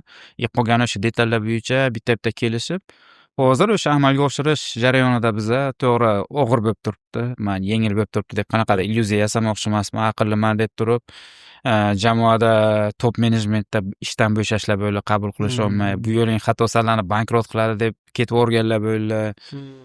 O'rtada yana bitta bilgan narsamiz savdoda pasayish bo'lardi, chunki chegirma reaksiyaga nima qilingan nimadan o'ziz yo'lingiz bilan chiqib ketishga o'tish jarayonida to'liq voz kechmadik chegirma modelidan. Nima o'sha jarayonda masalan savdo pasayishi, boshqa narsalar birga ko'rib turamiz. Muhimi yo'limiz aniq, yo'limiz nimaga olib borishi va buni qayta mijozlar bilan suhbatlarda qayta tekshirdik. Ya'ni masalan mijozimiz kim, qaysi hududda olib turibdi, uni daromadlari qanaqa, qiziqishlari qanaqa, boshqasi qanaqa degan savollar doim shu savol beriladi, nima qilinib o'shalar orqali borildi. Muhimi shu paytgacha mana bu o'rtada o'sha 2 yil, 3 yil bizada oldimizga olib boradigan, yo'limizni ko'rsatadigan chiroq bo'lmaganda. Hozir muhim bor. Bu yoqqa ketayotganimiz, nimaga borayotganimizni aniq bilamiz, o'shanga qarab harakat qilib davom etmoqda biz hozir. Shu narsa haligi endi ishonmagan chiqib ketdi, ishonganlar qoldi va bu sizlarda qaysidir ma'noda ruhiyatni ko'tarib, shijoatni oshirib, jipslashtirishga olib keldimi endi shu strategiyani bergan qiymati? Bu bo'ldi, lekin hali endi iyun oyi bo'lsa, hozir biza oktyabr oyida biza hali yetarlicha baribir masofa o'tmadi, qarshiliklar davom etib turibdi. Programmadagi o'zgarishlar yo bo'lmasa umumiy o'zgarishlar ham moslasholmayotganlar bor.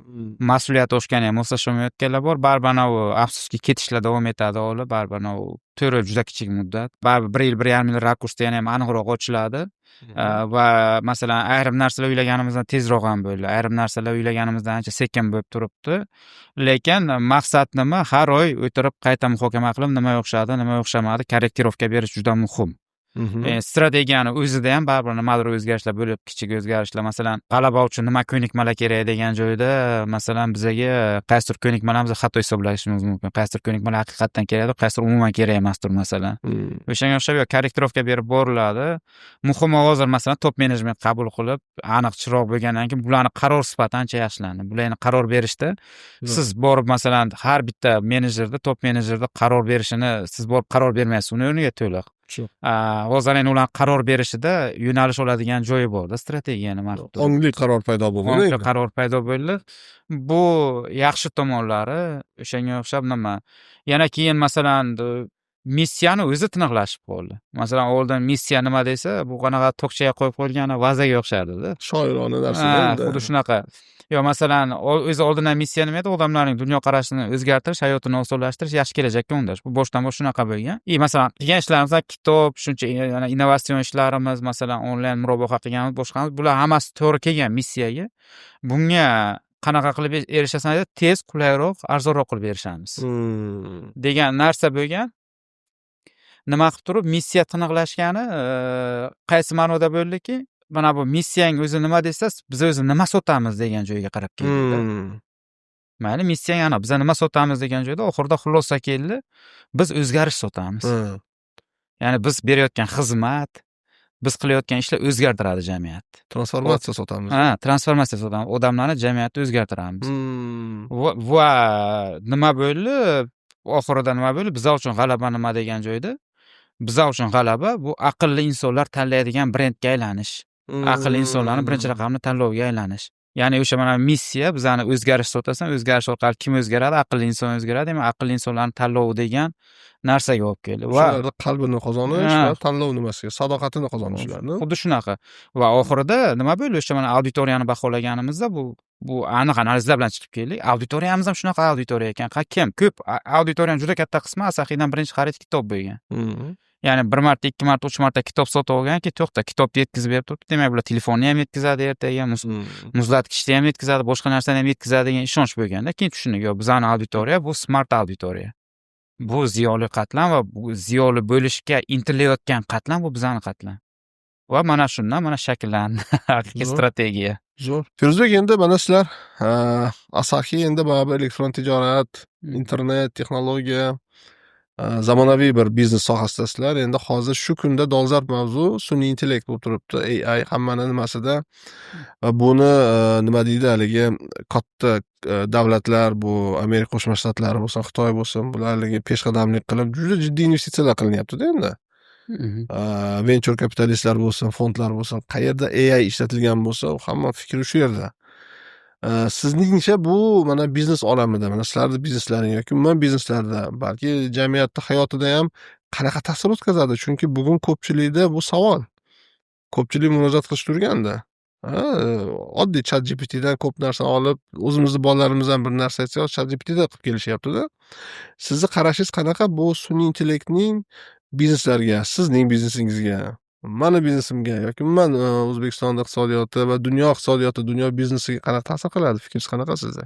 Endi biznes kontekstida aytsam, bu bugun sun'iy intellektdan foydalanmaslik, raqobatda yutqazmaslik masalasi.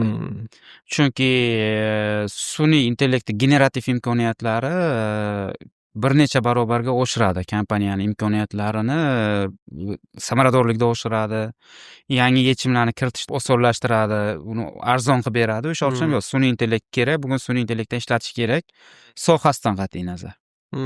Faqat bitta joyi bor, biza hozir yoki sun'iy intellektdan foydalanib uni ishlatib biladigan biznesga aylanib bilamiz yoki shunchaki zamon orqada qolib ketib qolamiz. O'sha uchun bu ishlatish zarurat bo'lgan narsa bugun. Ya'ni o'rganishimiz kerak baribir. O'rganishimiz kerak bo'lgan narsa bu. O'sha uchun ham sun'iy intellektni ishlatish kerak. Biz ham bir nechta kontekstda kontent generatsiyasidan boshlab jarayonni nazoratdan tortib tizimlashtirish mumkin bo'lgan sun'iy intellekt bilan bir nechta jarayonlarga ishlatamiz mantiqdan. Ayrim qaror beradigan joylarimizda qaror berish qismini sun'iy intellektga yuklagan joyimiz ham bor masalan. Ya'ni bu biza nisbatan sun'iy intellektda ilg'orroq kompaniyalardan bittasiman bittasi biza deb o'ylayman O'zbekiston sharoitida. Lekin degan joyi bor. masalan, sun'iy intellekt qaror berishga yordam beradigan bitta kanal bo'lishi kerak-da. To'liq qaror berishni sun'iy intellektga tashlab qo'yish, fikrlashni sun'iy intellektga tashlab qo'yish, tanqidiy dunyoqarashni ishlatmaslik, o'sha yana bir o'sha qayta beriladigan mavzu, tanqidiy dunyoqarash. Mana bunisi xato, undan kelib chiqib, u berayotgan ma'lumotni tekshirmasdan. Anavi bo'lib qoldi-yu, avstraliyalik turist ChatGPTga ishonib Chiliga borib qolgan. ChatGPTda viza yo'qmi degan. Borgan. Viza yo'q degan, Chiliga borib, Chiliga kirolmay qaytgan keyin. Yoki bo'lmasa toqqa marshrut tuzurishgan. Ob-havoni kontekstini ko'rmagan ChatGPT bitta futbolka bilan chiqib ketib qolib, shtormga qolib ketishgan qor bo'ronga, keyin vertolyotlar bilan qutqarib olishdi. Bu mana bugun bo'layotgan hodisalarda bular. O'shanga o'xshab yo'q, to'liq qaror berishda faqat uni maslahatiga ishonib qolish xato. Undan ko'ra buni ko'proq aniqroq, kichikroq, aqlliroq kontekstlarga ishlatgan ma'qul. Masalan, oddiy bitta Asahiyni keysida keling, tadbirkorlar uchun osonroq bo'lishi uchun tushuntirib beraman. Bizada vaziyat qanaqa edi? Sun'iy intellekt nimaga olib keldi? Do'konlarimiz bor. Do'konlarda mahsulotlar bor. Mahsulotlar sotiladi. Mahsulotlar, nima mahsulot sotilganligi haqida data bor. Analitikasi ham bor. Masalan, o'sha datadan qancha foyda keldi, bir yilda qancha sotildi, 6 oyda qancha sotildi, qaysi oyda ko'proq sotildi, qaysi oyda kamroq sotildi. Ya'ni odatda o'zi nisbatan tizimlashgan bizneslarda bo'ladigan data analitikasi ham bor. Lekin uni masalan deylik, bugun oddiy bitta ustuvor olaylik, Farhod bozor oldidagi kitob do'konimizda polkada mana bu kitoblar, mana bu gadjetlar tugadi. Buni to'g'ri nazorat qiladigan tizim yo'q edi. To'g'ri nima bo'ladi? Do'konning xodimi talab qilib yozadi. Omborxonadagi xodim ba'zan qiladi, ba'zan qilmaydi. U dasturda birinchi peremesheniya yaratadi, keyin uni ombor tayyorlab beradi, olib borib beriladi, qo'yiladi. Qanchadir vaqt ketadi. Eng muhimi, katalogda boshqara olmaysiz, bilmaysiz qaysi tovar qancha sotildi. Undan tashqari qaysi tovarni o'zi qancha o'tkazish kerak. Masalan deylik, Farhod filialida bitta oddiy quloqchin tugadi. Nima menejer shunda ochdi-yu, omborda turgan menejer o'sha quloqchini 100 ta turibdi, 10 ta o'tkazib yubordi. Lekin bizda savol, o'zi Farhod filialida 3 oyda yoki 6 oyda shu quloqchinda nechta sotilgan? Bu biznesda unumdorlik masalasi. Nima uchun? Ertaga masalan omborda o'sha quloqchin qolmasa, yana xarajat qilib, yana o'sha tovar sotib olib ketirib qo'yiladi. Natijada nima bo'ldi? Bizaga birinchisi kerak, qaror beradigan tizim kerak, aniqlab bugunning o'zida bizani ogohlantiradigan, bugun qaysi do'konlarda qaysi mahsulotlar tugadi. Ajratib oldik. Endi bunday olib qarasa, prompt-da bu. Bugun qaysi do'konimizda qaysi mahsulotlar sotilib tugadi, programma bilan, analitika bilan chiqdi. Ikkinchisi, analitika bilan chiqqandan keyin ikkinchi savol kelyapti, shu mahsulotlar oxirgi 1 oyda aynan o'sha do'konda nechtadan sotilgan? Bu ikkinchi savol. Ikkinchi savol ana endi 1 oylikda o'sha chegara qilib olingandan keyin 3-savol bo'ldi. 3-si nima bo'ldi? Mana shu mahsulotlardan o'sha miqdorda yetarli omborda bormi yo yo'qmi? Bu ham prompt. Javob keldi, mana bular omborda bor, mana bular omborda yo'q. Ana endi bu ikkiga bo'lindi. O'sha joyda o'zi ro'yxat ikkiga bo'lindi. Birinchisi, omborda yo'q mahsulotlar ta'minot bo'limiga ketdi, sotib olish kerak, chunki talab bor, sotilib turibdi. Ikkinchisi, omborda bor mahsulotlar. Omborda bor mahsulotlarni dastur o'zi o'sha yetarli miqdorda peremesheniya yaratib, omborda ko'rinib turibdi, mana buncha miqdorda o'tkazgin degan tovar. Mana buni hatto men sizga aytgan jarayonlarni qo'ldan mutaxassis qilsa ham 1 kun 2 kun ketadigan prosesda, qachon raqamni ko'radi, qachon tekshiradi, qachon qaror beradi, boshqa qiladi. Mana shularning hammasi to'g'ri tizimlashtirish evaziga sun'iy intellekt yordamida bugun 3 daqiqa vaqt oladi. 3 daqiqada shu hamma jarayonni qilib bo'lib, har kuni 20:00 da ro'yxat tushib, 20:03 da omborxona tayyorlab boshlaydi. Qaysi filialga nima chiqarish kerakligini markaziy omborxona. Oddiy bitta sun'iy intellekt qaysi kontekstda ishlab turibdi. Ajoyib. Bunaqa yuzlab, minglab keyslar bor. Endi har bitta biznesda o'zining holati bor. O'sha uchun ham men faqat qanaqadir mana bu qarorni qilaymi, qilmaymi deb turib maslahat so'ragandan ko'ra, aniqroq keysga ishlatgan menimcha yaxshiroq biznesda. Zo'r. Ya'ni tushungan bo'lsam, xulosa albatta shug'ullanish kerak, albatta o'rganish kerak, albatta tatbiq qilish kerak, lekin aql bilan butunlay topshiriq qo'ymasdan xuddi shunaqa. Lekin ochiq bo'lib, imkoniyatlarni o'zlashtirib, chuqurlashib borish kerak. Agar shuni qilsak qolamiz, hayotda o'yinda qolamiz. Buni qilmasak qancha muddatga o'yindan chiqib ketib qolishimiz mumkin deyapman. Xuddi shunaqa va muhimi prompt injineriyni yaxshi o'rganish kerak. Injener darajasida emas u. Lekin hozir mana o'zi men yaqinda bir joyda ham aytdim. Tarixan doim qudrat javobni bilgan insonlar qo'lida bo'lgan. Kim ko'proq bilsa, o'sha qudratliroq bo'lib boravergan, javobni bilgan odam. Tarixda birinchi marta rakurs o'zgardi. Qudrat yana to'g'ri savol qo'yib bergani qo'liga o'tdi. Javobda emas, savolda. Savolda. Prompt ham bu savol amalda. O'shanga o'xshab to'g'ri prompt qo'yishni qanchalik tez o'rganishsa, shunchalik foydali bo'ladi sun'iy intellekt bilan ishlashga. Feruzbek, savolda bu yerda mana biznes bu yakka o'yinchi emas. Boshqa xo'p sherik bilan boshladilaring, bir-birlariga yelka berib, tur berdilaring, keyinchalik jamoa shakllandi. Va orada ham bir ko'rishuvdik. Sizda bo'lsa bir 3-4 yil bo'ldimi, bir jamoa temasida bir gaplashuvdik qayerdadir. Bu HR masalalari boshqa. Hozir kunda sizni mana kompaniyani asoschilaridan biri va rahbarlardan biri sifatida bu yerda rahbar siz deb bilsak, jamoani shakllantirish, jamoani rag'batlantirish, bularda o'shaligi yurg'izish, nima deydi, o'sha nima bilan kirishib, shijoat bilan, qadriyat bilan kerak bo'lsa, shu missiyaga sodiqlik bilan kirishib yurg'izishni usuli, siri, texnologiyasi, metodi sizniki nima mana shu holatda? Yo sizlarniki Eldor kellayni texnologiya bo'lsa? Endi bu borada kamchiliklarimiz ko'p. O'zi HR menejmentda alohida kamchiliklar yetarli bizada. Uni boricha tan olib aytishimiz kerak. Uni ustida ishlayapmiz, chunki hozir yangi strategiyada o'zi aqlli auditoriyaga xizmat qiladigan brendga aylangandan keyin jamoa o'sha darajada bo'lishi kerak edi. O'sha saviyada tur berish kerak. Lekin muhimi masalan hozir jamoada endi o'zi boshidan bir ishni to'g'ri qilgan ekanmiz. O'zimiz mana noldan chiqqanimiz uchun biz o'stirishni yaxshi ko'ramiz. Hozir masalan biz o'sha 2017-2018 yil birinchi nima qilganimizda atrofimizda shakllangan talabalar bor edi. Men bu yoqda ko'rishgan, biznes muhiti boshlangan O'zbekistonda kelib qolishgan, shu yerda praktika qilay, ish o'rganay, boshqa qiladigan viloyatdan kelgan oddiy talabalar.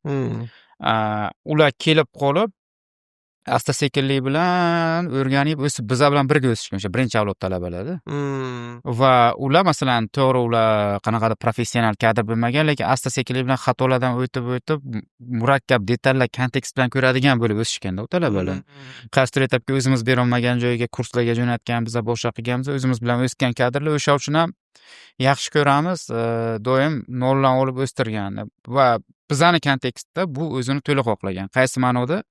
Masalan, bizda hozir regional ikkita direktordan bittasi vaqtida bizga talaba bo'lib kelgan, oddiy nima bo'lgan. Haqiqiy noldan boshlagan-da. Haqiqiy noldan boshlagan yoki bo'lmasa hozir davlatning juda katta loyihalaridan bittasini moliyachisi bizada kitoblar bo'yicha moliyachi edi. Bizadan ular katta maosh bilan, bizadan birga 3-4x maosh bilan olib ketishdi. Lekin muhimi o'sha ketgungacha bo'lgan davrda men esimda 700 ming so'm stipendiya bilan kelgan bo'lgan Asaxiga o'sha bola. Shunga o'xshab bizadan chiqib turib O'zbekistonda bir nechta bizneslarni yaratib o'rishdi, xodimlar boshqa bo'lib, o'ziga xos talabadan qaysidir darajaga olib chiqadigan maktabga aylanib qoldi. Ya'ni talaba keladi, yuradi, sabri yetgani, mas'uliyatni olib gapni ko'tarib bilib, o'qib o'rganib bilgani o'sib yoki o'zimizni korxonada o'sib katta bo'ladi.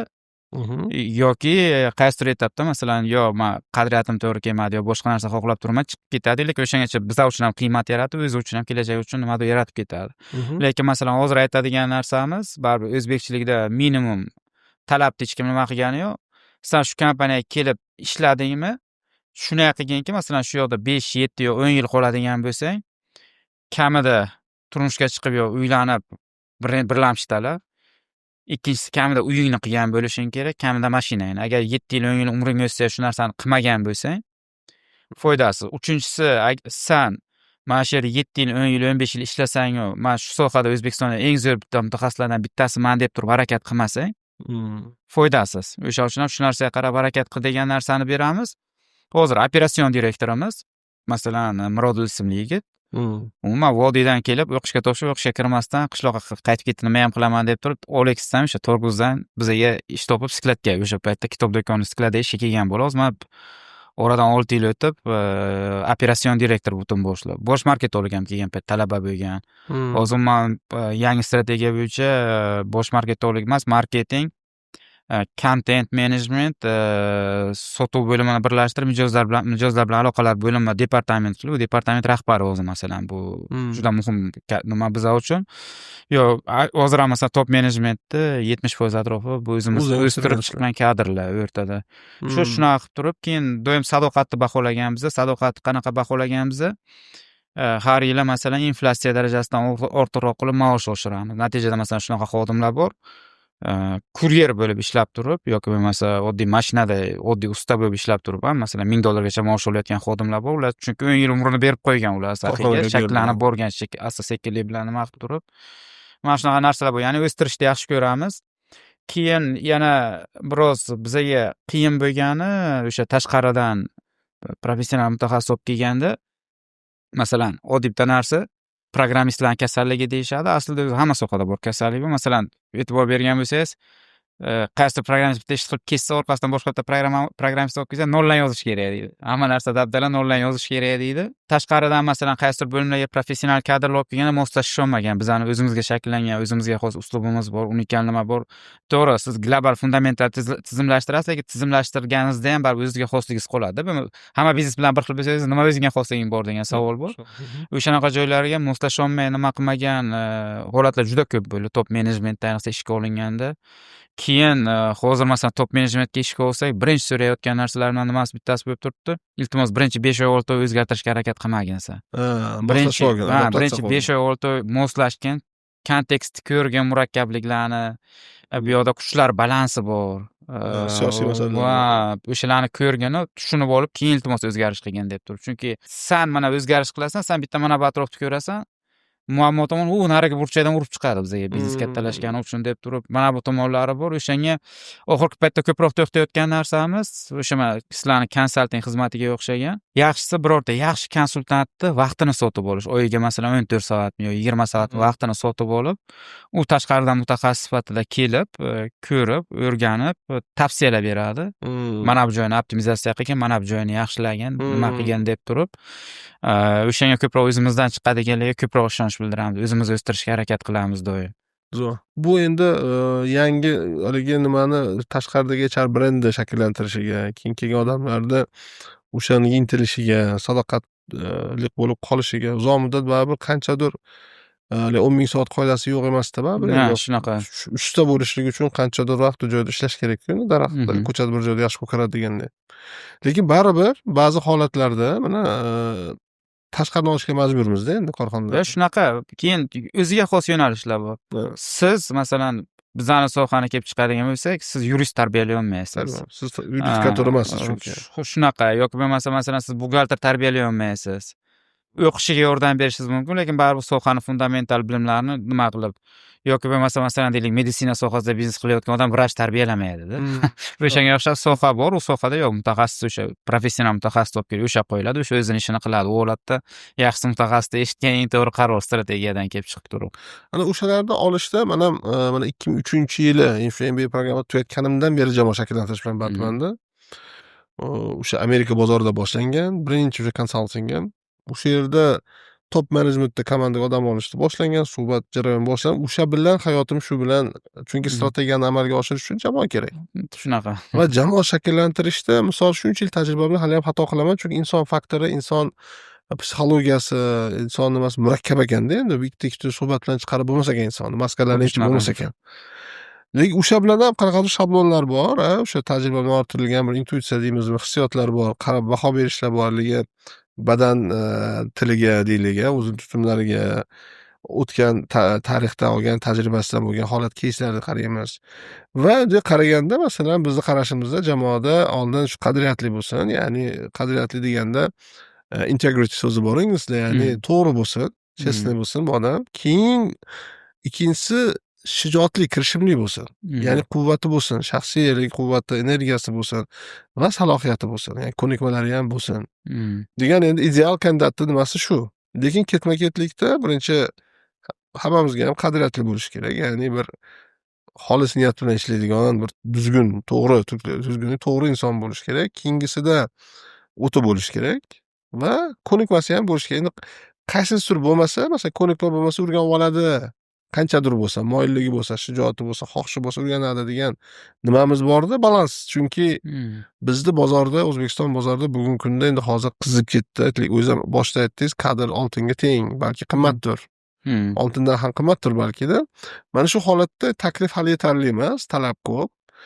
Shu jangda sizlarni misol filtrlaring, yondashuvlaring qanaqa? Mana shu talantlarni jalb qilish, ularni topish va sizni shaxsiy mana yondashuvingiz qanaqa? Mana shu liderlik yondashuvingiz. Endi birinchisi o'sha baribir suhbat boshqa ko'rilish jarayonlarida birinchisi qanchalik haqiqatdan o'sha to'g'ri keladi degan javob bor. Bizada masalan o'zi qadriyat jihatdan olingan 7 ta prinsiplar bor. Ularning orasida mijozga yo'naltirilganlik masalasi bu o'ta jiddiy masala. Chunki masalan oddiy bitta narsa kechqurun 2 da kimdir bitta Asahi haqida nimadir yozsa, kimdir kirib javob beradi, qolmaydi-da masalan. Ya'ni shu darajada mijozga yo'naltirilganimizda xohlagan muammoda ko'p mijoz nohaq bo'lsa ham kirib o'sha mijozga foydasi haqli mijozga yo'naltirilganligi degan joyi bor. Mijoz birinchi degan joyi. Mijoz birinchi degan joyi bor. Mana shunaqa joyda masalan ancha odam nima bo'lib qoladi. Oddiy bitta o'zidan kichik odamni sizlashda xayoliga sig'dira olmaydigan odam qanaqa qilib mijozga yo'naltirilgan bo'lishi mumkin degan joyi bor. Yoki anavi jamoa bilan ahillik bor. Jamoa bilan kirisha olmaydigan emotsional intellekti bilan muammosi bor odam ham qiyin. Aqlli bo'lsa ham, ming aqlli bo'lsa. Bizada keyslar bo'lgan, men afsus bilan eslayman, zo'r professional kadr bo'lgan, lekin emotsional intellekt problema bo'lib turib, butun jamoa muhiti buzildi uchun qaysidir etapga kelib turib, xayrlashga majbur bo'lamiz. Xuddi shunaqa, chunki yaratayotgan qiymatidan buzayotgan qiymatini so'rashtirsa, buzayotgan qiymati ko'proqda. O'zi lekin faqat yaratayotgan qismini ko'raman, ishlab turibman-ku deydi. O'shanga o'xshagan qadriyatlarimizdan kelib chiqib, kimdadir halollik masalan muammo bo'ladi, nima bo'ladi. Uni ham masalan gaplashganda baholab ko'ramiz. Qanchalik aytadi, boshqa qiladi. Ya'ni shulardan kelib chiqib turib, bizga qanchalik mos keladi deb turib suhbat qilamiz bu narsaga va o'zi tushuntiramiz brend, missiya, nimaga ketayotganimiz, nima xohlayotganimizni. Baribir o'shanda ham adashasiz, u 100% to'liq HR tizim yaratilmagan olib ishlaydigan. Keyin oxirgi yillarda qo'ygan narsalarimizdan bittasi IQ, EQ testni majburiy qildik. Ikkalasini ham o'tkazamiz. Oldin faqat IQ o'tkazadik, EQning ahamiyatini tushungandan keyin emotsional intellekt uni ham qo'ydik, uni ham majburiy qilib qo'ydik. Emotsional intellektni kredit tarixini tekshiradigan bo'ldik, seriozdan jiddiyroq bo'ladigan. Chunki tushundikki, kreditga nisbatan mas'uliyatli odam, kredit reytingga nisbatan mas'uliyatli odam, o'z hayotda mas'uliyatli odam. Intizomli. Va bu narsaga jiddiy qarab boshladik. Keyin yana bitta narsa, oldin mana odam bilan gaplashardik, odamni o'zi yoqsa, oldingi ish joylari bilan uncha qiziqmasdik biza. Hozir masalan mana joyga nima qilim deb turib, CV olib kelishgan paytda bir qator telefon qilib so'raymiz. Va shu tomondan xursand bo'laman. Baribir ko'p bizneslar biz o'zbekchilik masalan qarindoshchilik boshqa masaladan o'zbekchilikni maqsad qilgan biznes masalasiga kelganda ko'pincha boricha aytishadi. Masalan, xolis ola olasiz yani. Yana balki ertaga ko'z-ko'zga tushishi mumkin deb uyalishadi, boshqa qilishadi. Masalan, telefon qilib mana shu sizda ishlab ketgan ekan, aka, tavsiya qilasizmi desam, ko'pincha aytishadi, tavsiya qilaman, lekin mana bu muammolari bor. Yoki umuman tavsiya qilmayman deydiganlari ham bo'ladi, boshqasi ham bo'ladi. Nima uchun ishdan ketgan, boshqa qilgan sabablar bilan qiziqamiz, boshqa qilamiz. U degani 100% ana narigi biznesga ishonamiz ham degani emas, chunki hech kim farishta emas, har doim hamma haq bo'lmaydi. O'shanga o'xshab har qaysi tarafdan baholashga harakat qilamiz, lekin mana o'zimizni qo'ygan qadriyatlarimizga masalan qadriyatlarimiz orasida natijaviylik bor. Ya'ni natija ustun, bu yoqda natija real natija. Kelib 8 soat band bo'lib o'zingni vaqt qilib o'tirganing kerak emas-da. Bizga natijaviylik natija bilan o'lchanadigan joyi bor. O'shanga o'xshab shularga qanchalik to'g'ri keladi degan joyiga qaraymiz. Bu birinchi bosqichi, anonsi, ikkinchisi integratsiya masalasi. O'zi masalan men endi hozirgi tajribam bilan aytaman. Seleksiyadan ko'ra, ya'ni to'g'ri tanlovdan ko'ra integratsiya muhimroq. Ideal to'g'ri tanlov tizimi yaratib qo'ysa, ideal integratsiya bo'lmasa, yaxshi integratsiya tizimi bo'lmasa, baribir oxirida dabdala bo'laveradi. O'sish olmaydi-da endi. O'sha uchun ham top menejment yoki sal uzoqroq ko'radigan kadrlarimizni o'zi nima qilib turibmiz? 2 oy, 3 oy davomida kompaniyaning hamma bo'limlarida bir hafta kundan praktika qilib chiqishadi. Oylik ketaveradi. Maqsad nima? Butun kompaniyani kattaligini his qilib, har xil kontekstda ko'rib chiqsin. Masalan, kompaniyada ish bo'ladi. O'zi amalda bizda masalan shunaqa. Hozir borib Asahida ishlayotgan kuryer bilan nima qilsangiz, Asahi bu men deb o'ylaydi-da. Mijozga men xabar yetkazaman, mijoz men bilan muomala qiladi, mijoz meni biladi, bu yerda men ishlayman deb o'ylaydi. Call centerga borsangiz, call center faqat kompaniya men ushlab turibman deb o'ylaydi. Chunki e'tirozni men eshitaman, klientni men ko'ndiraman, sotib olishga boshqa qilaman deydi. Hamma o'zining eng muhim deb Hamma o'zining eng muhim deb o'ylaydi. Ana endi hamma kontekstda ko'rib chiqqan odamda nisbatan bir taraf fikr shakllanadi-da. To'xta, yo'q, aslida kompaniya mana bunaqa ekan deydi. Mana shu integratsiyada ancha yordam berib turibdi. Chem bizda mana bunaqa bo'limlar bor, vazifasi bunaqa degan real maydonda ko'rsa odam his qiladi-da, o'zi qanaqa madaniyat, qanaqa odamlar ishlaydi. Keyin muhitni o'rtasidagi farqni ham ko'radi. Deylik masalan, faraz qiling, omborxonaga bordi, mahsulot yig'ib turgan bolalar. Ularda butunlay boshqa muhit. Ular masalan qaysidir o'zbek musiqasini baland qo'yib omborga maza qilib ishlashi mumkin. Nashriyotga kirib kelsangiz, ovozi chiqsa jon uzilaveradi ular. Ijodkor odam o'tirib, miyani fokusni qo'yib ishlab o'tiribdi. Muomalada ham masalan deylik, omborda ikkita xodim bir-birini azlashib so'kinib o'tirgan bo'lishi mumkin. Oddiy, endi yosh bolalar anavi qilib. Nashriyotga kelsangiz, masalan, oddiy narsadan ijodkor odam ko'ngliga olib, emotsiya tarafga berilib ketdi, nima bo'lishi mumkin. Va muhimi, mana bu har xil kontekst ko'rmagan odam tushunmay qolishi mumkin. O'zi nima bu, qanaqa kompaniya deb. Har xil kontekst ko'rgandan keyin korporativ madaniyatni tushunadi. Korporativ madaniyatni tushunadi. Yo'q, bo'ldi, bu shunaqa ekan deb turib, o'sha uchun ham integratsiya juda muhim. Bu mana yangi strategiyadan keyin qilinayotgan ishlardan bittasi bo'limlar ichida instruksiya minimal darajada edi. Qolgan ustoz shogird ko'rib o'rganardi. Hozir masalan yangi strategiyadan keyin HR menejment asosiy narsalardan bittasi bo'lgandan keyin instruksiyani shakllantirish ustida qattiq ishlar yotamiz. Bir nechta bo'lim instruksiyasini shakllantirib nima qildi? Va o'shanda ham aytdik, bu hech qachon qat'iy bo'lmaydi, doimiy o'zgaradi, yaxshilanadi. Muhimi, birinchi buni Asahi masalan 10 yillik kompaniya uchun balki uyatlidir bu narsani aytish, lekin Asahida masalan instruksiya o'qib test topshiradigan tizim bo'lmagan. Hozir endi shakllantiramiz. Biz normal kompaniyada bo'lish kerak, bu 10 yillik kompaniyada bo'lish kerak bo'lgan narsa. O'shanga o'xshab asta-sekinlik bilan yaxshilab boramiz. O'shanga qilgan xatolarimiz bor, yaxshi qilgan ishlarimiz ham ko'p lekin. Zo'r. Endi natija shu emas. Nechta odam hozir jamoada? Hozir endi umumiy ishlayotgan region, hudud, frilanser nimalar bilan 250 dan ortiq xodim. Ya'ni o'zi emasda endi. O'zi emas. Endi Firuzbek, bugun mana suhbatimiz, men sizni boshqacha taniyapman. Endi tanishib qilgan bo'lsak, bu suhbatda menga ko'p nima ochilyapti-da, har xil qirralarda ochilyapsiz. Yondashuvingiz yanada chuqurroq, fokusliroq va shu nimada. Endi bizda auditoriya bu podkastda eshitadigan o'sha biznesga qiziqqan, biznes qilayotgan yoki o'sha qanchadir muddat hali biznesda ko'ngli chiqmagan yoki hali aytgandek bir qaytmaga yetib kelganda bu yog'ichi, misol moliyaviy tomondan, moddiy tomondan birlamchi masalalar yechildi, ikkilamchisi ham, uchinchisi ham yechildi-da, lekin marra keldi, bu yog'iga nima bo'ladi degan haligi bir izlayotgan odamlar bo'lishi mumkin-da. O'shalarga menimcha bu bugungi suhbatimizni qiymat bo'ldi degan nimadaman, chunki bo'lishdingiz shu narsani, nima qildingiz. Yana bir aytmoqchi bo'lgan nimalaringiz bormi? Mana shu auditoriyaga manfaatli bo'lishi mumkin bo'lgan bir fikrlar, insaytlar. Hamma o'sha aytaman, oxiriga olib qo'ygan Louis Pasteurni aytib o'tgandi. Ana u antibiotik deyman, antibiotik emas, vaksinani qanday qilib kashf etganligi haqida. Louis Pasteur o'zi jahon tarixidagi eng buyuk olimlardan bittasi. Masalan, hatto o'zbek tilida ham ishlatadi, pasteurizatsiya degansiz. Louis Pasteurdan kelganda. Lekin eng katta kashfiyoti u vaksina. Masalan, bu insoniyatni minglab kasalliklardan qutqargan buyuk kashfiyot vaksina. Masalan, hozir ham masalan o'qib qoldim, sog'ininglar o'g'illari 3 ta farzand yo'qotguncha vaksina nima bo'lib, keyin o'zlari vaksinaga yondashgan ahvolan yurib ko'chada masalan. O'sha Pasteurning nimasi? Pasteur men oddiy tilda aytsam, omadi kelib tasodifan vaksinani kashf etib qo'ygan. Bu qanaqa bo'lgan? U o'zi mana pasteurizatsiyani Fransiya vino sanoatini qutqarib qolish uchun kashf qilgan buyurtma bilan-da. Qanaqa qilib vinolar ochib ketavergandan keyin daromad juda katta qismi Fransiyaning vinodan bo'lgan.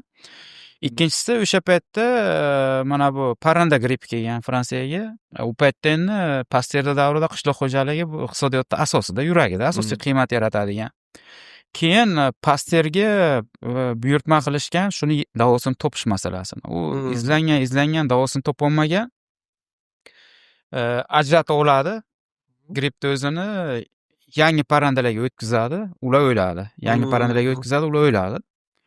Keyin o'rtada xizmat safari to'g'ri kelib qolgan, Marselga ketib yuborgan. Marselda safarni o'tkazib, agar adashmasam 5 oymi 6 oydan keyin qaytib kelgan pastga. Qaytib kelib, tadqiqotni davom ettirish uchun olib, sog'lom tovuqqa o'sha nimani o'tkazsa, kasallikni ukol qilsa o'lmagan. Bitta kasallik bo'lib turib ketgan. Keyin unda fikr shakllanganki, to'xta, agar qaysidir bir bakteriyani yo virusni kuchsizlantirib o'tkazadigan bo'lsak, o'ldirmaykan immunitet shaklanar ekan. Qayta qilganda, ana birinchisi o'lmagandan keyin to'xta nima uchun yana qayta qilgan, qayta qilsa o'lmagan baribir. U kasal ham bo'lmagan. O'zi immunitet o'zi hal qilgan. Ha. Ana endi bu omad bilan tasodif deb aytamiz. Lekin o'ylab ko'ring, Pasteur o'sha omad bilan tasodifga tayyor bo'lgani uchun o'sha omad bilan tasodif unga kelgan. O'shani tarjima qilib bilgani uchun-da. U o'shagacha katta olimlik faoliyati bo'lgan, uni nimaligini tushungan. Masalan, menga o'xshagan odam tovuqni ko'rsa yegisi keladi, boshqa hech nima kelmaydi xayoliga. O'sha laboratoriyasi bo'lgan, o'shani yozib, chizib, tizimlashtirib chiqarib bilib, ya'ni tayyor bo'lgani uchun kelgan. O'sha uchun men doim aytaman, omad bu kerakli joyda, kerakli vaqtda tayyor bo'lib yetib borish muhim. Tayyor bo'lsang, sen o'zing haqiqatan shaxs sifatida shakllansang, o'shanda omading keladi. Bo'lmasa shunchaki nimadir qilaman, ishim yurishib ketadi deb kutmagan o'zing shaxs sifatida shakllanganing. To'g'ri, milliontadan bitta qanaqadir tasodif bilan chiqib qolishi mumkin, lekin uzoqqa bormaydi. O'sha mana lotereya keyslarni o'rgansa, aksari yo ishsiz bo'lib tugaydi, yo uysiz bo'lib tugaydi, yo alkash bo'lib ketadi, boshqa bo'ladi. O'sha uchun ham omad bu kerakli joyga, kerakli vaqtda tayyor bo'lib yetib borish, kerakli vaqtda kerakli joyga tushishini odatda nazorat qilish qiyin, lekin tayyor bo'lib shaxs sifatida shakllanib borish, nazorat qilsa bo'ladigan narsa bu. Biznesmenga ham, boshqa odamga ham. O'sha uchun shaxsiyatimizga ko'proq o'zimizga e'tibor beraveraylik deyman doim. Va sababini qilib, shu mehnatni qilib tayyor bo'laylik, o'sha omadni kutib olishga. Xuddi shunaqa. Firuzbek, baraka toping, rahmat. Mazza qilmayman. Mana shu nimamizda endi biznes mavzusi, tadbirkorlik mavzusi, O'zbekistonda tadbirkorlik mavzusi va uni amaliyotchilardan bo'lgan o'zini kechinmalari-yu, qarashlari-yu, munosabatlari-yu xudo xolasa manfaatli bo'ldi deb o'ylayman. Biz buni davom etamiz va siz bilan xudo xolasa balki necha yillardan keyin, qancha vaqtdan keyin yana bir yig'ilib bugun eslarmiz, balki yangicha qarashlarimiz yana bo'lisharmiz. Shu yana bir bor bugun vaqt ajratganingiz uchun, mana shu auditoriya uchun bir fikrlaringizni ochiq, haligi aytdingiz, bir hali aytmagan gaplarim bor dedi. Bugun ochilganligingiz uchun minnatdorman. Ishlaringizga omad. Mana shu Asahi o'zining sohasida chempionlardan o'sha muvaffaqiyatga erishgan, haligi strategiyasini amalga oshgan, aytilgandek missiyasini bajargan, o'sha jamiyatimizga o'z hissasini qo'shib va bizda mana O'zbekistonda faqat sportchilar emasda, lekin olimlari ham, tadbirkorlari ham, boshqa hamma sohadan olib chiqishga o'zi bir hissangizni qo'shish nasib qilsin. Shu tilagim shu sizga, Firuzbek, rahmat. Katta rahmat taklif uchun. Xursandman. Rahmat Firuzbek.